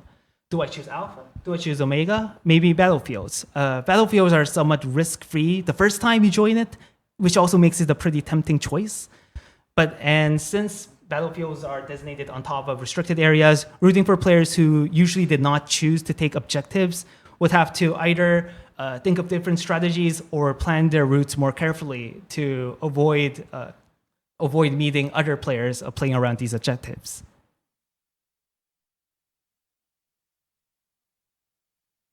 We believe that battlefields will be very meaningful for both beginners and more experienced players. So for new players, we believe that this will be very valuable in the sense that they will be able to gain more battle experience, more battle and combat experience inside Lumia Island and get used to the fighting rules of Eternal Return. Going by data, a lot of players are still really having a hard time getting kills, and a lot of players still averaging at around 0.7 kills. So the opportunity to try and get more kills is a very important experience for us to give to these players. they can also gain more experience playing in restricted areas as well. Since you don't always get to see this mechanic, it's really hard to get the amount of practice you need to win a game. But since we will be able to play around the temporary restricted area mechanics and such inside the battlefields, you'll be able to gain experience in order to get the feeling to gain, to move more into victories. Okay. And for more experienced players, we believe that battlefields will give an extra layer of strategy to decide which objectives you want to go, or maybe scout the areas to see in advance on who you'll be up against in the upcoming battlefield, and plan your strategy off of that too. So you can always pick another objective to fight upon, or you can participate in the battlefield. So more diverse situations, more diverse fights.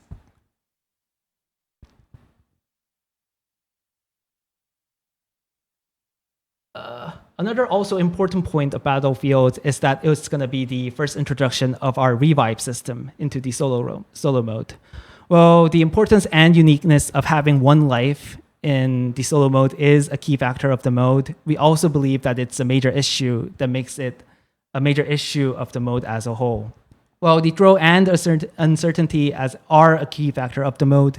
We do believe that this is somehow washed out by replaying the game thousands of times, basically going back to the idea of replay value that we keep mentioning throughout the step stream. One of the issues that we had a hard time implementing this system into solo mode is that when usually someone dies, it's because they're mostly behind the competition, which means that they're again put into a very highly unlikely scenario to win. If you make it too easier for players who revive to get back into the game, it also becomes unfair to the players who played well and didn't die during this period, since there won't be very much incentives to not die. So although it's very hard for us to implement this kind of mechanic, we do believe that solos is in the need of a change. Going by an interesting stat, solos ranked is currently very highly played, but comparing that to solo normals is currently our least played mode out of the whole Eternal Return.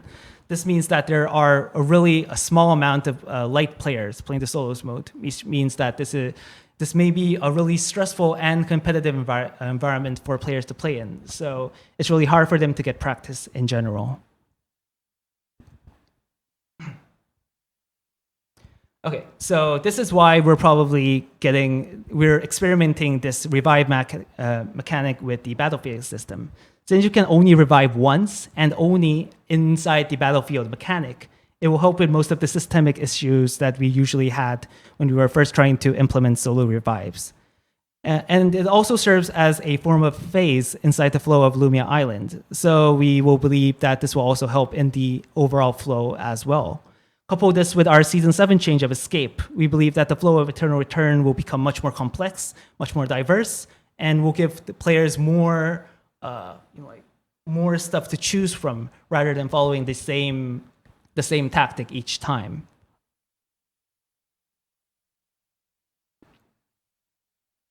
Also, if the changes for Season 7 and 8 go well, we believe we can also explore more opportunities to extend the solo revive system further too. But regarding this, we'll still hold our tongue until we get more feedback about the revive system actually making it into the solo mode. Okay, so I think we talked a lot of the stuff that we can currently show off at this point of time. So as we arrive at Season 8, we should have achieved most of our goal of having a more simplified farming and crafting mechanic, along with more diverse combat. And after a lot of our in-game issues has been resolved, we do believe that we'll also be able to improve more stuff outside the game as well, such as more cutscenes, world building, and our popular mechanic, hacking.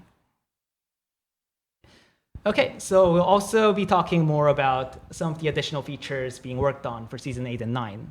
The first one being the very asked tutorial revamp. Revamping the tutorial is really a hard one, since we usually have to replace it in the large scale each time we revamp it. we revamp it. And also, new seasons come with new features. So the contents of the tutorial are usually missing a lot of information or sometimes have redundant info at the end of the season. So usually we'll have to rework it about once a year.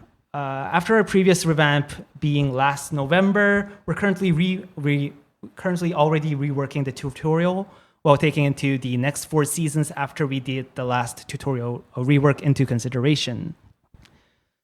We believe that tutorials are also very hard to make in the sense that a lot of players usually skip the tutorial, so we will have to figure out ways to persuade the player into playing them.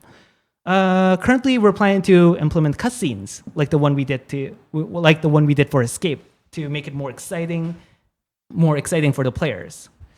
Also, the main tutorials will stay as a 3-part tutorial, while we'll be also adding additional tutorials that players can choose to play as well.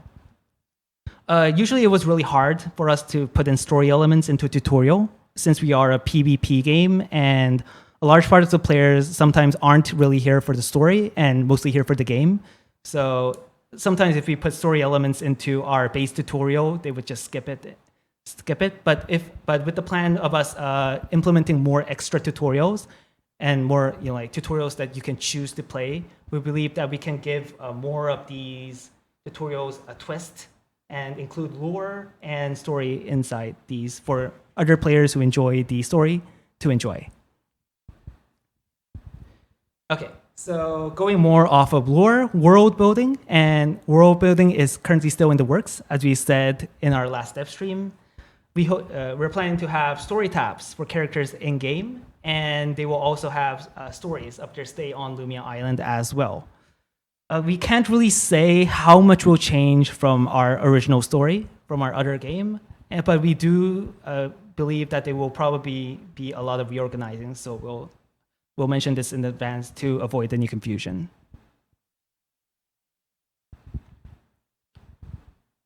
Sorry.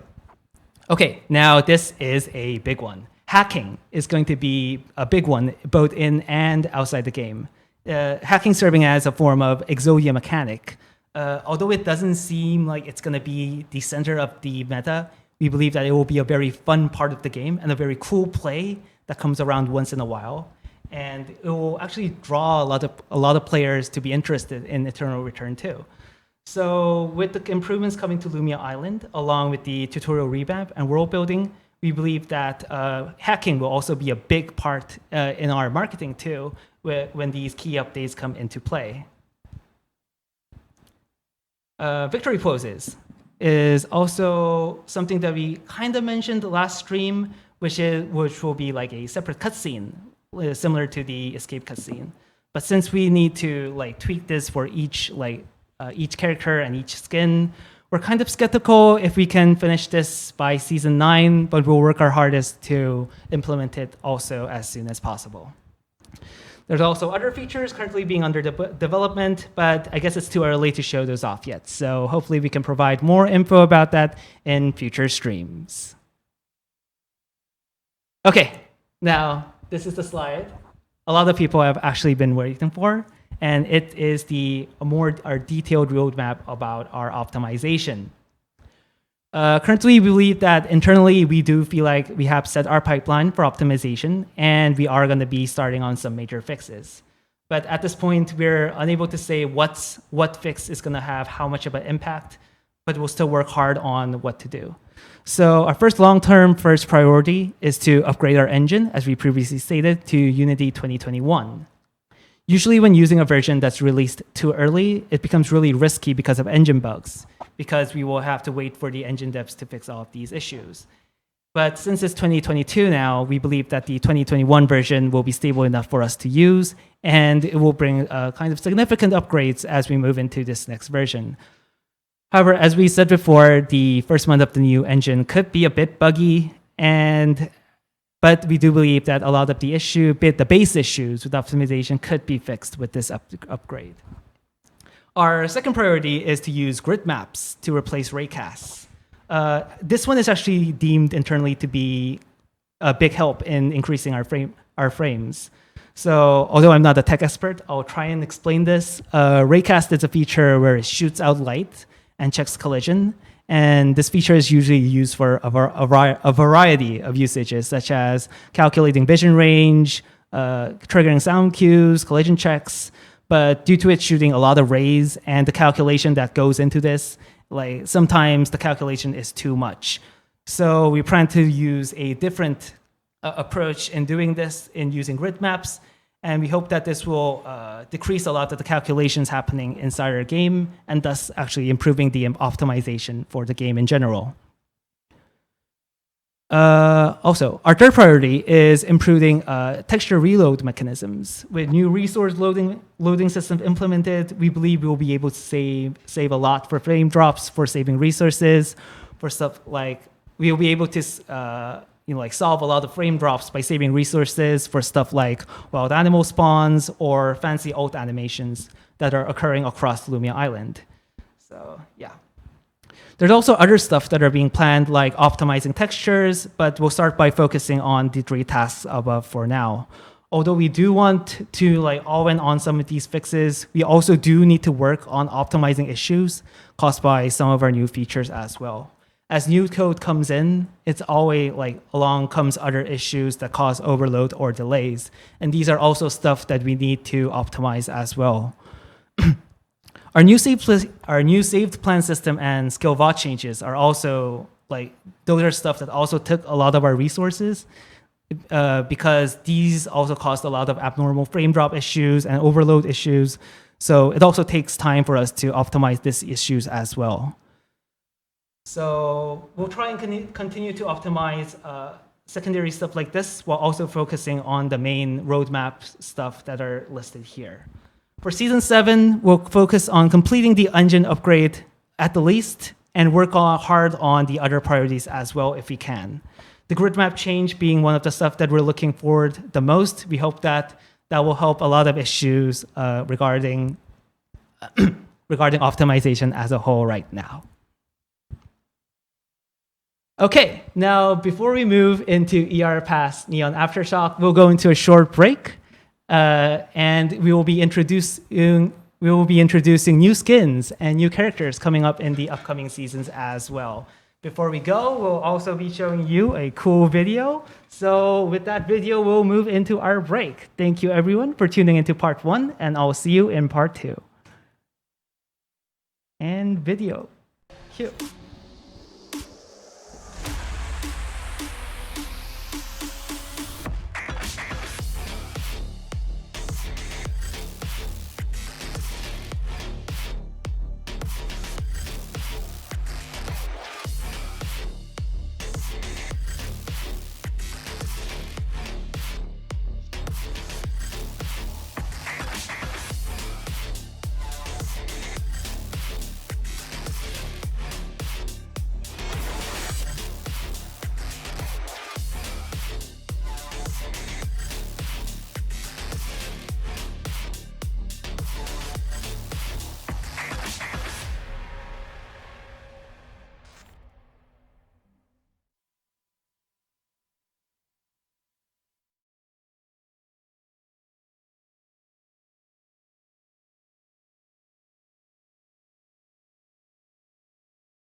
Hey, and we are back. Welcome to part two of our dev stream today.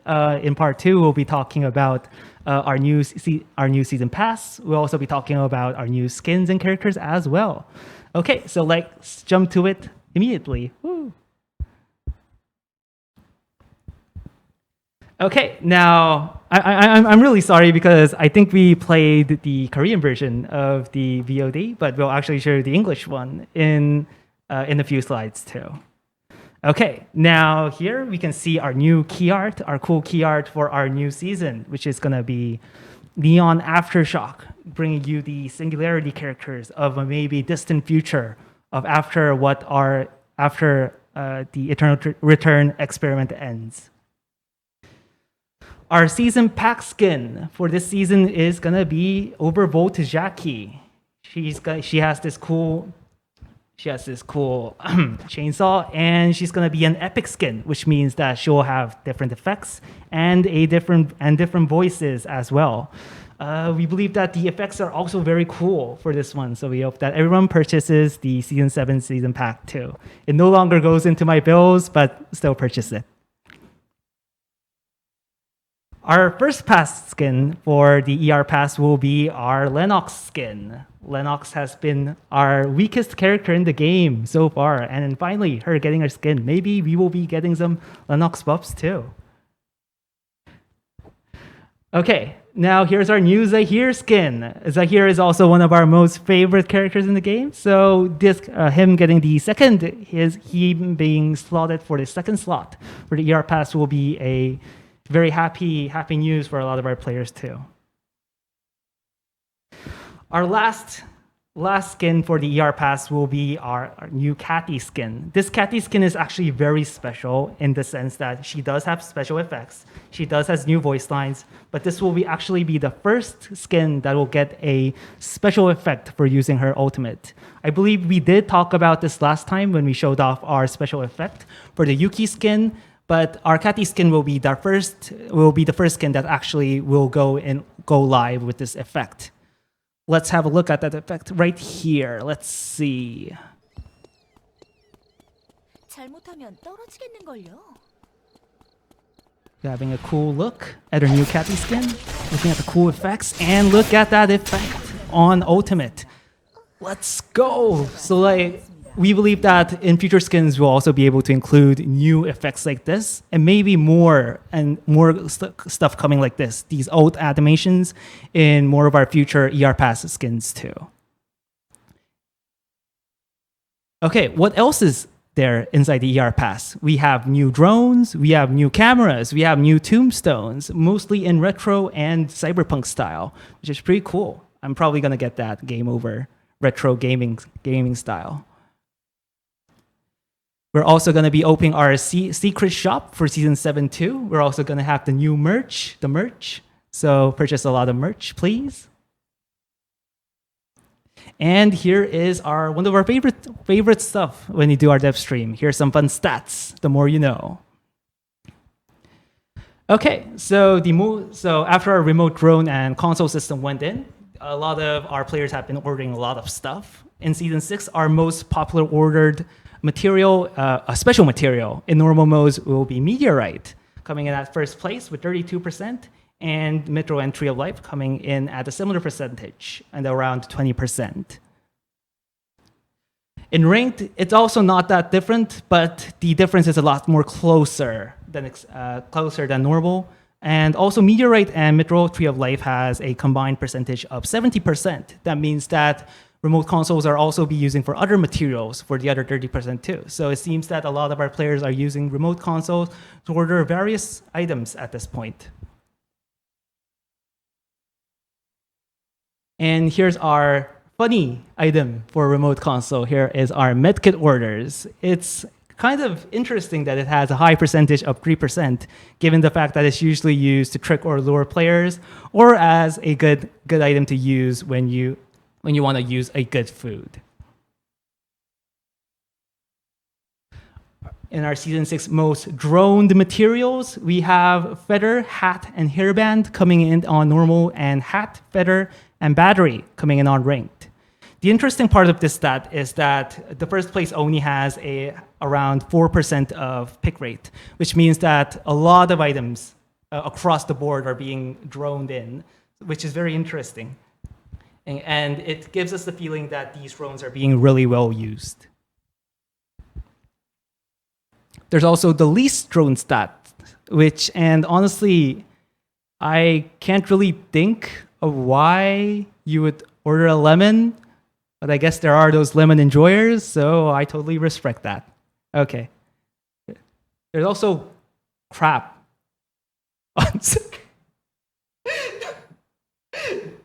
Yeah. Carp, guys, carp. Okay. So for season 6, most deadly animals. Yeah. Here we have the deadliest animals who killed test subjects. Wolves coming in at number 1, bears on number 2, and wild dogs on number 3. I recently heard Wolf 1 died to a bear recently, so I guess you can say he's 1 out of the 16,000. 16,000. Yeah. The most purchased skin in season 6 is Jailhouse Phantom Laura, due to it being a beautiful skin, and Laura being also a very popular character as well. Dragon Dance Dylan and Comfy Bianca comes in at 2nd and 3rd. And this is very interesting considering both of the skins on 2nd and 3rd coming out on season 5. Our most purchased test subjects for this season was, at first place, we have our favorite Ice Queen, Elena, coming in, and Zahir and Magnus following on 2nd and 3rd. Zahir and Magnus probably coming in on their seats due to their price being reduced significantly. And interestingly enough, none of the characters from season 6 made it in. For special stats, our most purchased character in seasons that was released in season 6 was our one and only ER Savior, Marcus. Here's the percentage of skin usage. It seems that 72% of Rios use skins, while Dylan and Sisela comes in at 2nd and 3rd place, averaging at around 60%. Our male characters with the most skin usage are Shuichi, Hyunwoo, and Aiso. These are the usual members from last dev stream, but with switched seats.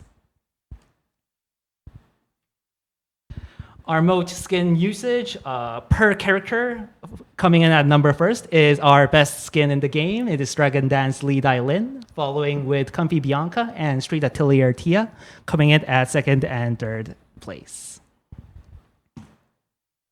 Our most deadly weapons, reaping the most kills in season 6, is still number 1 glove, still number 2 bat, but with pistol replacing dual swords as number 3 compared from last season.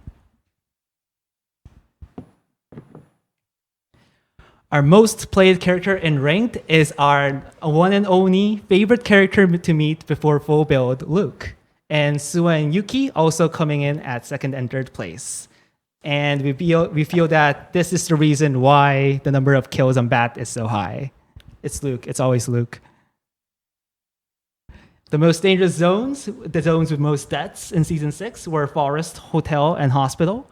These all 3 places having Tree of Life. And maybe we'll see Temple replacing Hotel next time when the Tree of Life is moved. We also got our best Gamma Slayers in Cobalt Protocol. Number 1 coming in at Jackie, Aya, and Rio coming in 2nd and 3rd. It's always fun to try and solo Gamma, get being caught by the enemy, and triggering your team's stroke condition, and getting flamed. Good games. The amount of games that Gamma has been slain is at around 20%. That is basically 1 out of 5 games.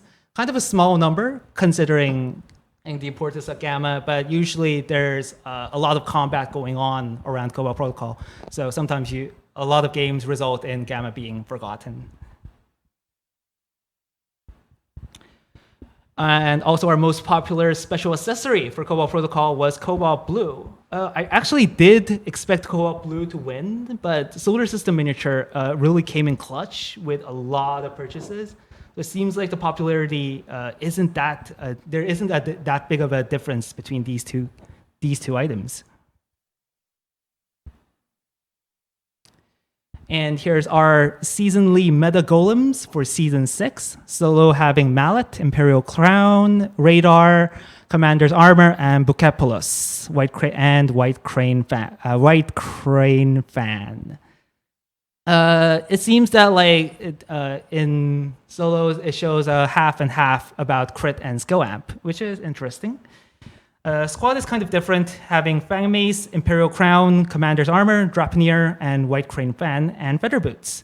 It seems like in squads, skill amp was really prevalent, with the exception of Feather Boots in this mode.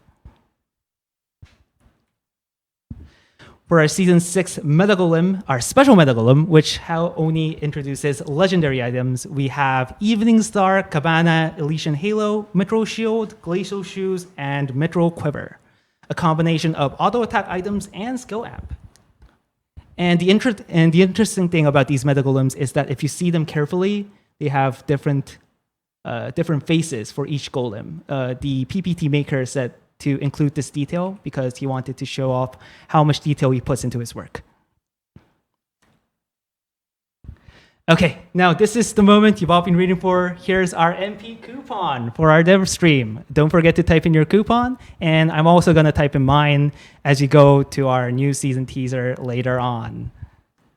And it's Neon 7. Everyone, type it in. I'll give you 1 minute. We got raise my pay. This no longer raises my pay, but you still need to type in the coupon. Buy the season season 7 pack.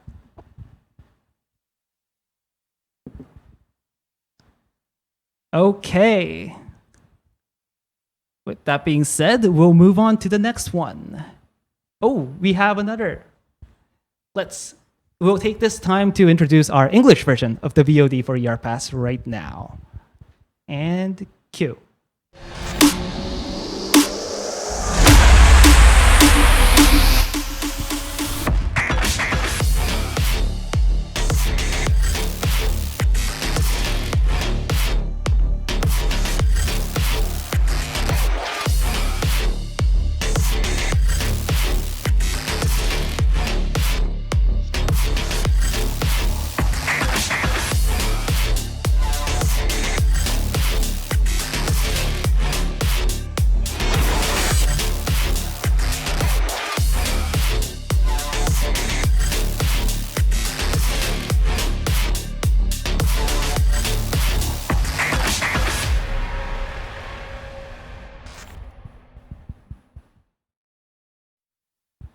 Okay, now we got all the hype for the ER Pass ready. Let's move on to more hype. Let's go on to our new characters and skins prepared for this season. I'm pretty sure you've already seen them from yesterday, but let's jump into them. Okay, let's start with our new test subjects. Our first test subject coming in is Martina. She's gonna be our newest camera wielder. Martina usually starts out slow, but her ultimate is really, really unique in the stuff that she can film objectives and combat situations with her ult. And being a reporter, following enemies around and taking good shots of his combat and objective fights while putting her life on the line reaps rewards and makes her stronger. Chimera being a very unique weapon, we thought a lot about her design and we went with amplifying her identity to the max. And she ended up being a very interesting character, which is both exciting and concerning, but we're really excited to show off this new mechanic for Martina. Playing as Spectator. Okay, the new Spectator character is here.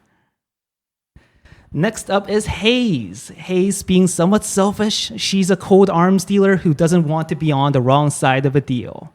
Haze is also not her real name, and she also has a cool gray theme to match. Being a master in modern arms, she uses the assault rifle weapon type, everyone's favorite weapon type, assault rifle. And she also tends to hurl her weapon at her enemies when she's done with them, rather than reloading. Interesting. Isaac is also ER's first old man character. Although he's a corrupt cop who uses his power for the wrong stuff, he's also a Sigma male with charisma. His weapon of choice is Tonfa, which he uses to break shields or steal his enemy's HP. Look out for his grind on Lumia Island when he comes next season. Our next character is Tazia, a glass worker with sharp glass blades. Her main concept is that she uses her blades as shurikens. An interesting mechanic about Tazia is that she'll probably use her glass blades, causing them to leave glass shards on the floor when she casts skills, which she can pick up and remake her glass blades. So yeah, you can also expect to see the mechanic, but we're not sure how much of that will go into the final character. But we'll see. Okay, now these are all the characters for season 7, but we'll introduce one more character, being one of our internal favorites that will be coming next season. Our final character being Irem, ER's first cat girl coming out in season 8. Irem is a shapeshifter character who can turn into a cat, and being a throw weapon type wielder, it seems that her skills will help you really feel like a cat. And this is also being one of Wolf One's favorite character. We can finally say that we made up from the cat augment introduction back in the day. Since this is your character, can Wolf One give us a meow? Meow. Sorry. Yeah, you heard it first. Wolf One meow. We heard it first. Okay, let's go. Okay, now that's all of our characters prepared right now. And as we mentioned before, characters are also gearing up for new weapon types too. Tonfa Yan is currently having some difficulties internally because we're currently working with his skills and delay cancels. So we'll probably have to work on that more, but we're probably hoping to show him off soon during the season. Also, although these new weapon types for existing characters may be kind of slow, we do plan to slowly push out one or two when we can. We're really sorry that we don't really have gameplay right now, but we hope to show more of them during our upcoming updates. And we have our new skins. Here's the new Piolo skin that was supposed to be in the previous season. And going off of that, we do want to apologize again for the changed content for the previous season pack. Pipelines do change for us, and it's really hard for us to not make sure on our promises. And we all we can say about that is that we're really sorry. We are, however, offering switches for previous season pack owners who wish to change their replaced skins, which were Razi and Nadine skins, to the original Piolo and Esto skins. So if you do want to switch your skins, please send us a ticket after the skin releases, and we will do the quick switcheroo. Also, the images are missing here, but during the preseason, our previously mentioned Esto skin will be being released. Also, with the skin that was mentioned in our last live stream, the new Aya skin will be released on preseason also too. The Aya skin will be an epic skin, as mentioned previously, and both Piolo's and Esto's skin will also be bumped up to rarity. Yep, Aya's coming on preseason. She's coming right here. Second, we got the epic skin for Sylvia. Gone are the days of green Sylvia, and now you can enjoy a good crispy donut smell when you get hit by a motorcycle and gets sent straight back to the lobby. She also has that cool ponytail, so you can look out for that. We also got Shoichi's new skin, which will be a rare rarity skin, and he looks like the sweetheart here, so looking really good for Shoichi too. We also got Martina's new skin, looking like she's ready for an expedition, and this one will also be a rare rarity. For the reason of most of these skins being rare rarity, usually the first skin for a character starts out as a uncommon one, but as we go on with development, new ideas pop up, and this usually boosts them up to a higher rarity. So it's less intentional to put these out as rare rarity, and it's more due to the creative minds of the people of NN. We got the new skin for 11, looking like she's late for her tea party. I think I saw feedback about her times being wrong. We'll look into that one. Next up is also Barbara's new rare skin. Looks like she'll be going to the moon with these new LP gains, getting for this new skin. We got the new rare Burnus skin ready, so it looks like Beavis is gonna be ready to hunt down some demons. Okay.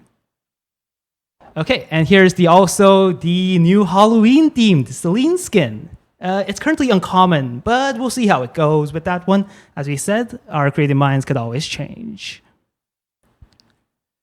We also got Haze's new skin, who looks actually very much more colorful here than her gray counterpart. It's currently uncommon right now, but we do believe that it does have a high chance of being a rare skin. So we can look out for these cool effects when she hits. Maybe.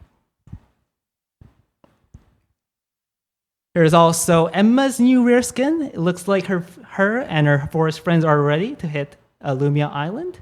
So we'll also be seeing more Emma too. Heart's new rare skin is also here. Her bunny amp is looking mighty fine. So we hope that all of the Heart enjoyers on Eternal Return are very excited too.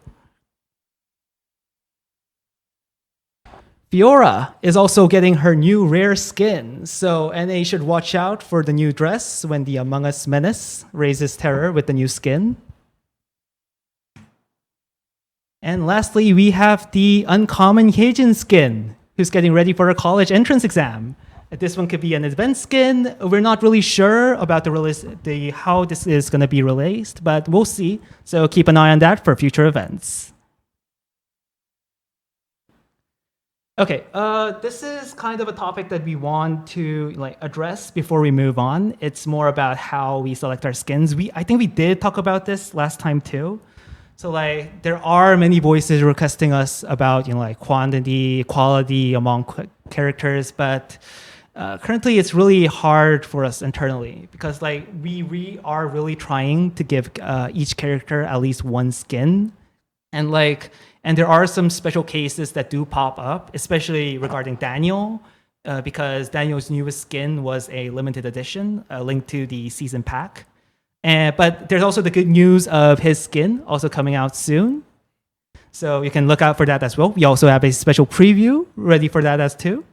And there's also been other characters that have been sharing similar dilemmas in which their last skin has been released a year ago, like Aya. So it's really hard to organize all of this stuff. We are trying to somewhat prioritize characters that have not gotten a new skin in recent times, and at least we want to give them a skin as we reach season 8. But we currently cannot make promises because as stuff happened with our last season pack, with the skin changes, our skin pipelines can always change, schedules can change, so we can't make any promises. But we will try and make quantity and quality better.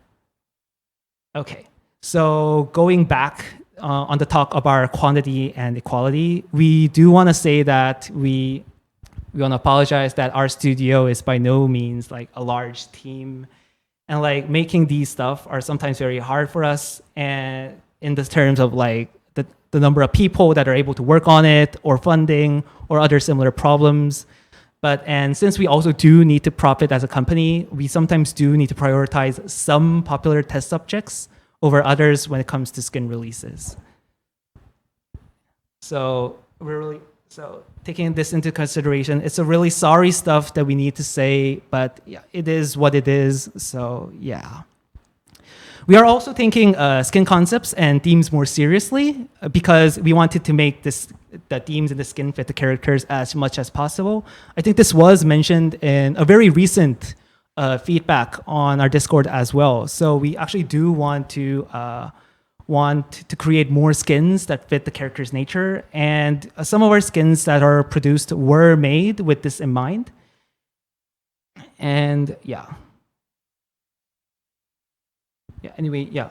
Also, but sometimes we do feel like some characters fit a certain theme, so we sometimes roll with it, and it may be a bit different. But we'll always try and keep this stuff in mind and work on the product and work on the project very hardly. So we'll work on skins to become more detailed and more better in quality and nature, because it's never our we never want to push out skins that are definitely just there for the quantity and just there for the numbers. So we will continue to try our best to pour our souls into making these skins, making them with higher rarity, and making the effects as good enough for you to buy. Yeah. some stuff that are led to some controversy was the skin elections. We do understand that this process is probably not the best and more fair way, the best fair way of doing it from a community.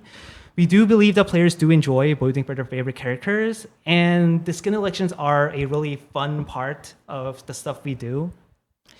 But, we are always trying to think of new ways to do the elections to become more fair, but we're currently having a lot of difficulty with many aspects of this event in general. So we'll try and improve them in the future, and we'll see how it goes too. Oh, and also we do want to mention this is that we also want to confirm that character skins do not correlate with nerfs and buffs. And so this is this is false. So we hope that this does not become the case for many of our releases. And yeah, we will not do this practice. We will never do such underhanded tactics. Cap? No cap. No cap. No cap. Okay, so as we said, we're introducing our new Season 8 preseason skin, which will be Daniel's newest skin, which will be his Masquerade Daniel skin. Seems like Daniel players will have an excellent roster of skins to choose from. Okay, now with that being said, that concludes our everything prepared for us today, and we will move into our QA session for today. We actually have some of the planned questions that we got earlier. So Wolf1 will be answering some of these questions, and we will try and take a few questions from chat as well. Okay, so I will turn it off to Wolf1. Okay, do you want me to ask the question? Yeah. Okay, I'll ask you the question. Okay, so the first question is there a plan for a campaign in Eternal Return? Okay, we are planning to add story descriptions tabs. We are likely going to try to solve the lower outro text and artwork. We previously mentioned a tutorial rework, and the optional tutorial will include piece of the lore as well. So although there's probably not going to be like a separate campaign, they will probably be able to use the tutorial as a sort of way to implement these lore types to be kind of like a campaign. So the next question here is, will Eternal Return have longer seasons? Currently, it seems like there's already a lot of downtime in our seasons. This could happen as ER become more advanced and complete in the future. Yeah. Okay, so it can be longer in the future when we move into a more complete state, but currently we will stay at the same duration. Okay. Can we please fix character portraits being cut off during loading? Yes, this will be fixed next patch. Oh, yeah. So Comfy Bianca can be happy now. Okay, next one is, can you release the old Jackie Cicella background? Yes, it's on the list. Okay, so that's coming too. Okay. Another one is, why can't we purchase stuff while queuing? This one's usually to stop purchase error or exploits. Okay, so it's to stop errors and exploits when queuing. So okay. Oh, we are going to take questions after we finished all of our questions prepared for today. Yeah.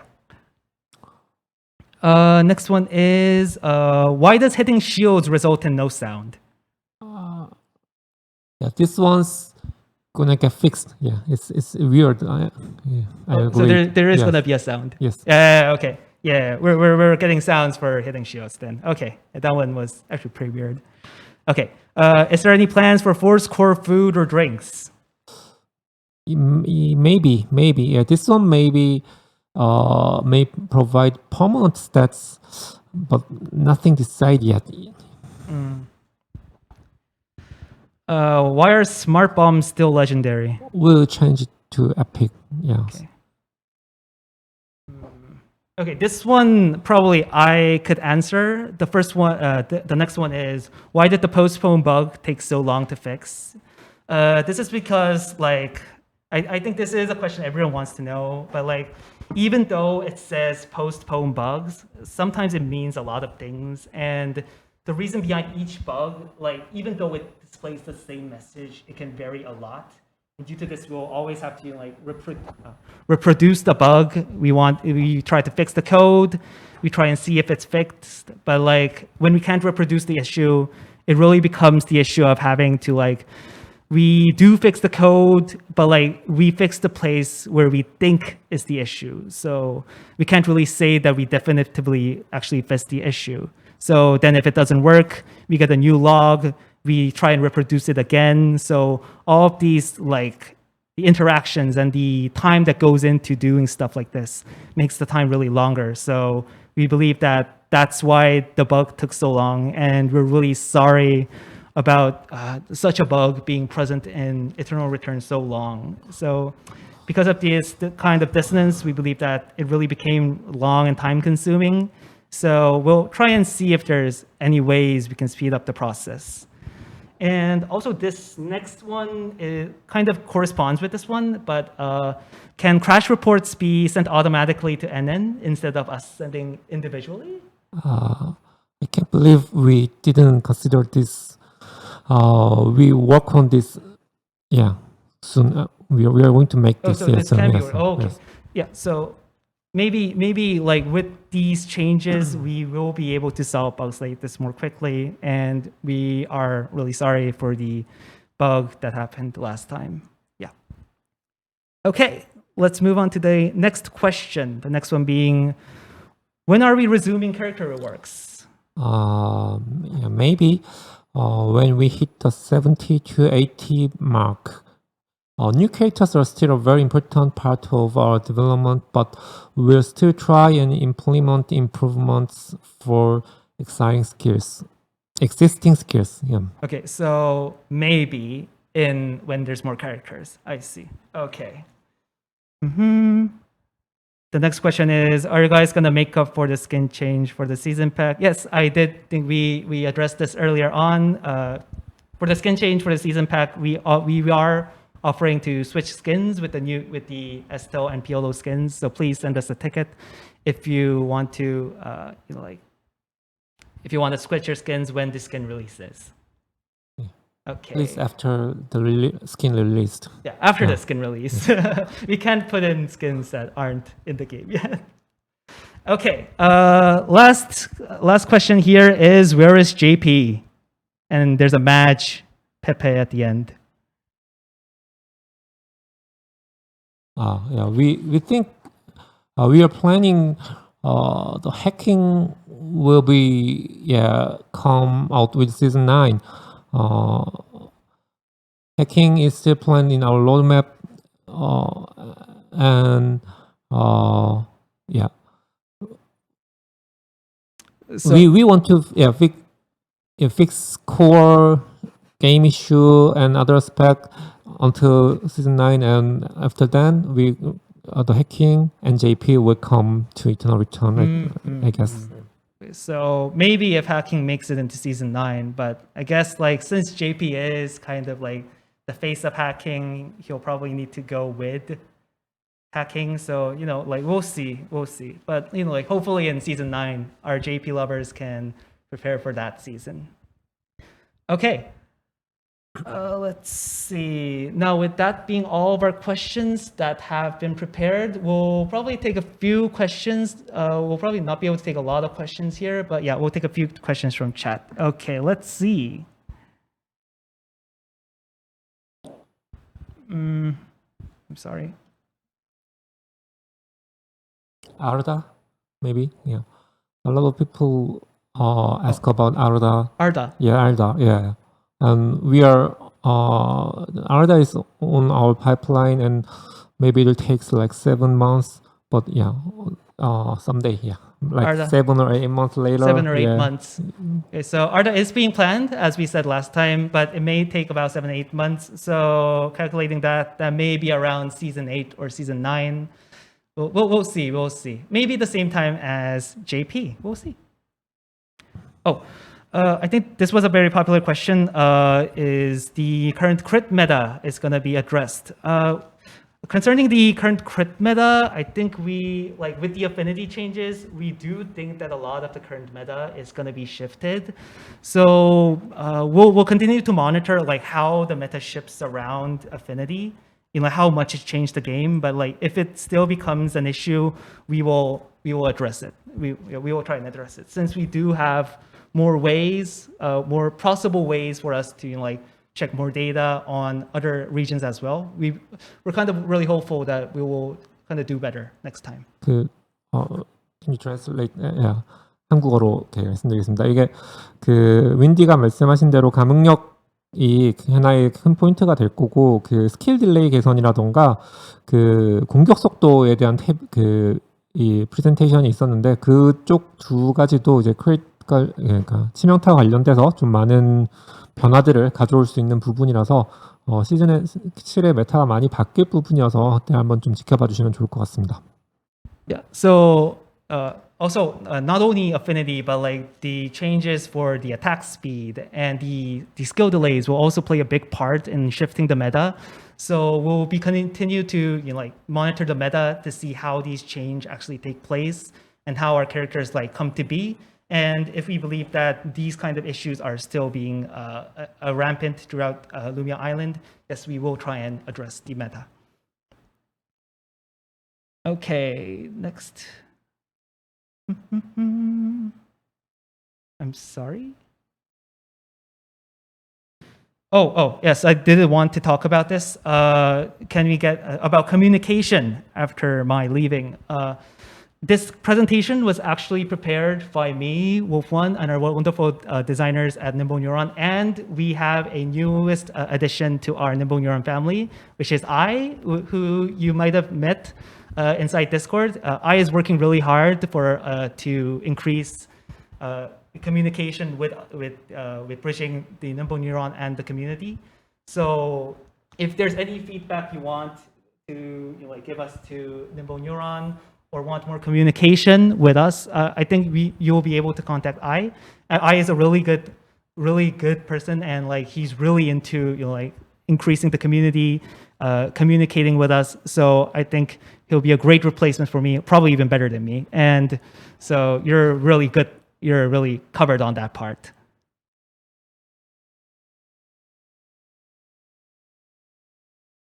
Okay, let's see.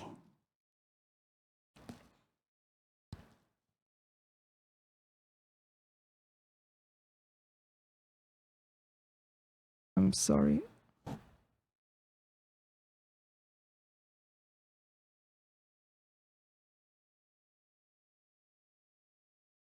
Oh, will we be getting a PvE game mode maybe in Eternal Return in the future? 저희는 그 코발트 프로토콜 이후에 이제 새로운 게임 모드를 준비하는 작은 팀이 있고, 그 팀이 이제 어떤 그 새로운 모드를 할지를 좀 여러 가지를 좀 연구해 보고 있는 단계입니다. 프로토타입을 여러 개 만들어 보면서 이제 그 중에 PVE도 하나의 옵션이고, 그래서 언젠가는 좀 이렇게 시도해 보고 싶은 부분이지만 그게 바로 다음 신규 모드, 뉴 모드일지는 잘 모르겠습니다, 지금. Okay, so there actually is an internal team after Cobalt Protocol that may be working on developing a new mode.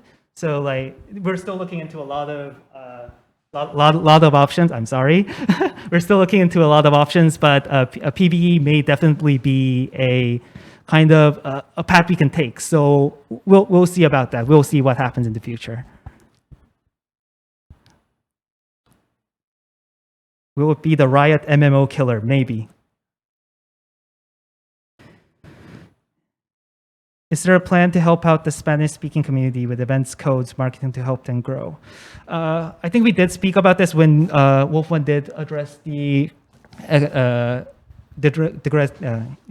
talked about the SA server, but like currently it is kind of hard to like reach to our Spanish community through marketing, because there's a lot of stuff that's still being planned, and I believe that our official release would be a better timeline to like push for this kind of marketing.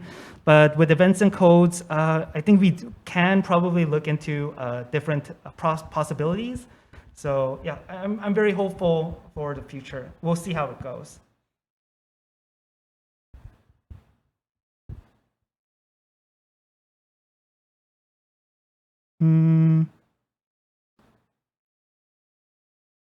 Wendy voice pack. Where's my voice pack? You promised me one last season. 오케이. 군대 가시기 전에 꼭 다시 녹음하시는 걸로. Okay. I'm getting my voice pack if I record before I go. We'll see. Okay. We'll take two more, and I think we'll wrap up. Let's see. Will we be getting a non-invasive colorblind mode? 네. 그 컬러 블라인드 모드는 좀 늦어지고 있어서 대단히 죄송한 부분이고 이게 저희도 좀 이 만들어 본 경험이 없다 보니까 좀 갈피를 못 잡고 있는 부분이 있어서 정말 죄송스럽지만 계속 좀 늦어지고 있는 것 같아요. 저희도 이 좀 연구가 많이 필요한 부분인 것 같고 그래서 아마 시즌 7까지도 좀 어려운 부분이 있을 것 같고 그 이유를 좀 바라봐야 될 것 같습니다. 다시 한번 죄송합니다.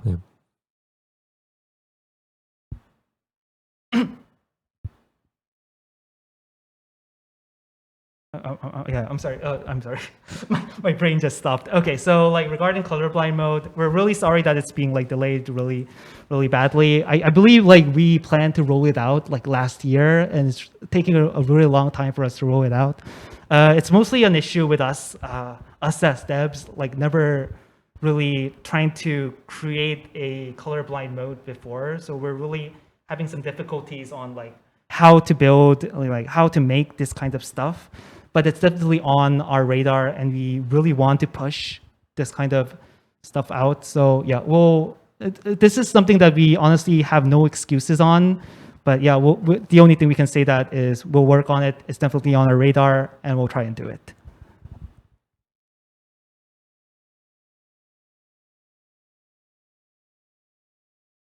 Okay. I think we did talk about optimization parts in the previous slide, and as we said, we are currently we did post our optimization roadmap, and we'll start with updating our engine to see how much that works, and maybe branch out into future priorities, such as the raycast stuff, which we hope that will really help in optimizing eternal return. Okay. I will take one more and we will go. Let's see.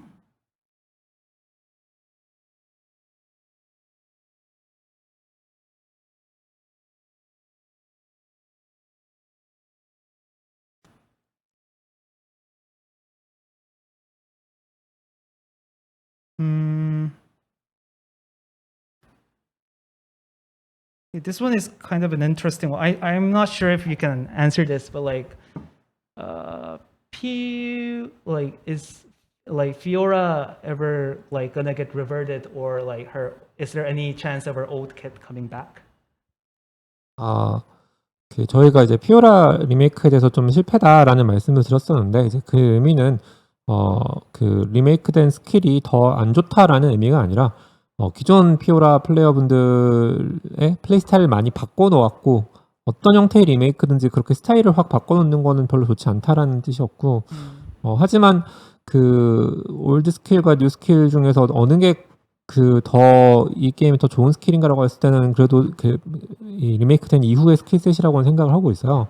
왜냐하면 그 이전 스킬셋 같은 경우는 굉장히 이 단순한 기본 공격 위주의 이제 그 부분을 좀 해결하기 어려운 부분들이 있었기 때문에 그래서 그 리메이크에 피오라 리메이크를 예전으로 되돌리는 부분은 없을 것 같고요. 다만 이제 지금 현재의 그 스킬셋에 문제가 있다면 또 이제 그런 부분들은 개선될 수는 있는 부분일 것 같습니다. Okay.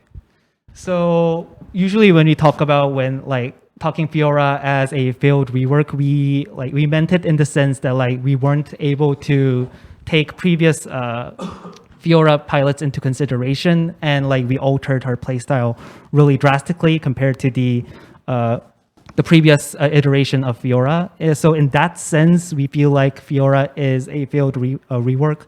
But if you just put the two skill sets side by side, we do believe that the new Fiora shows better skill expression and is a better version of Fiora right now. So by taking more careful reworks, we would mean that we would be more careful in tweaking these kind of skill sets to like match more to be the previous match more with the previous iteration, so that it's not that different with the other one.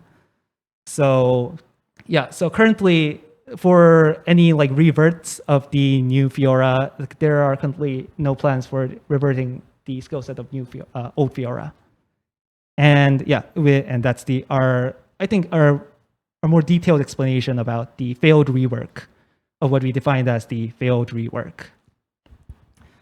Okay, I think that is it. This dev stream was actually pretty longer than the last one. Okay, now we will close it off.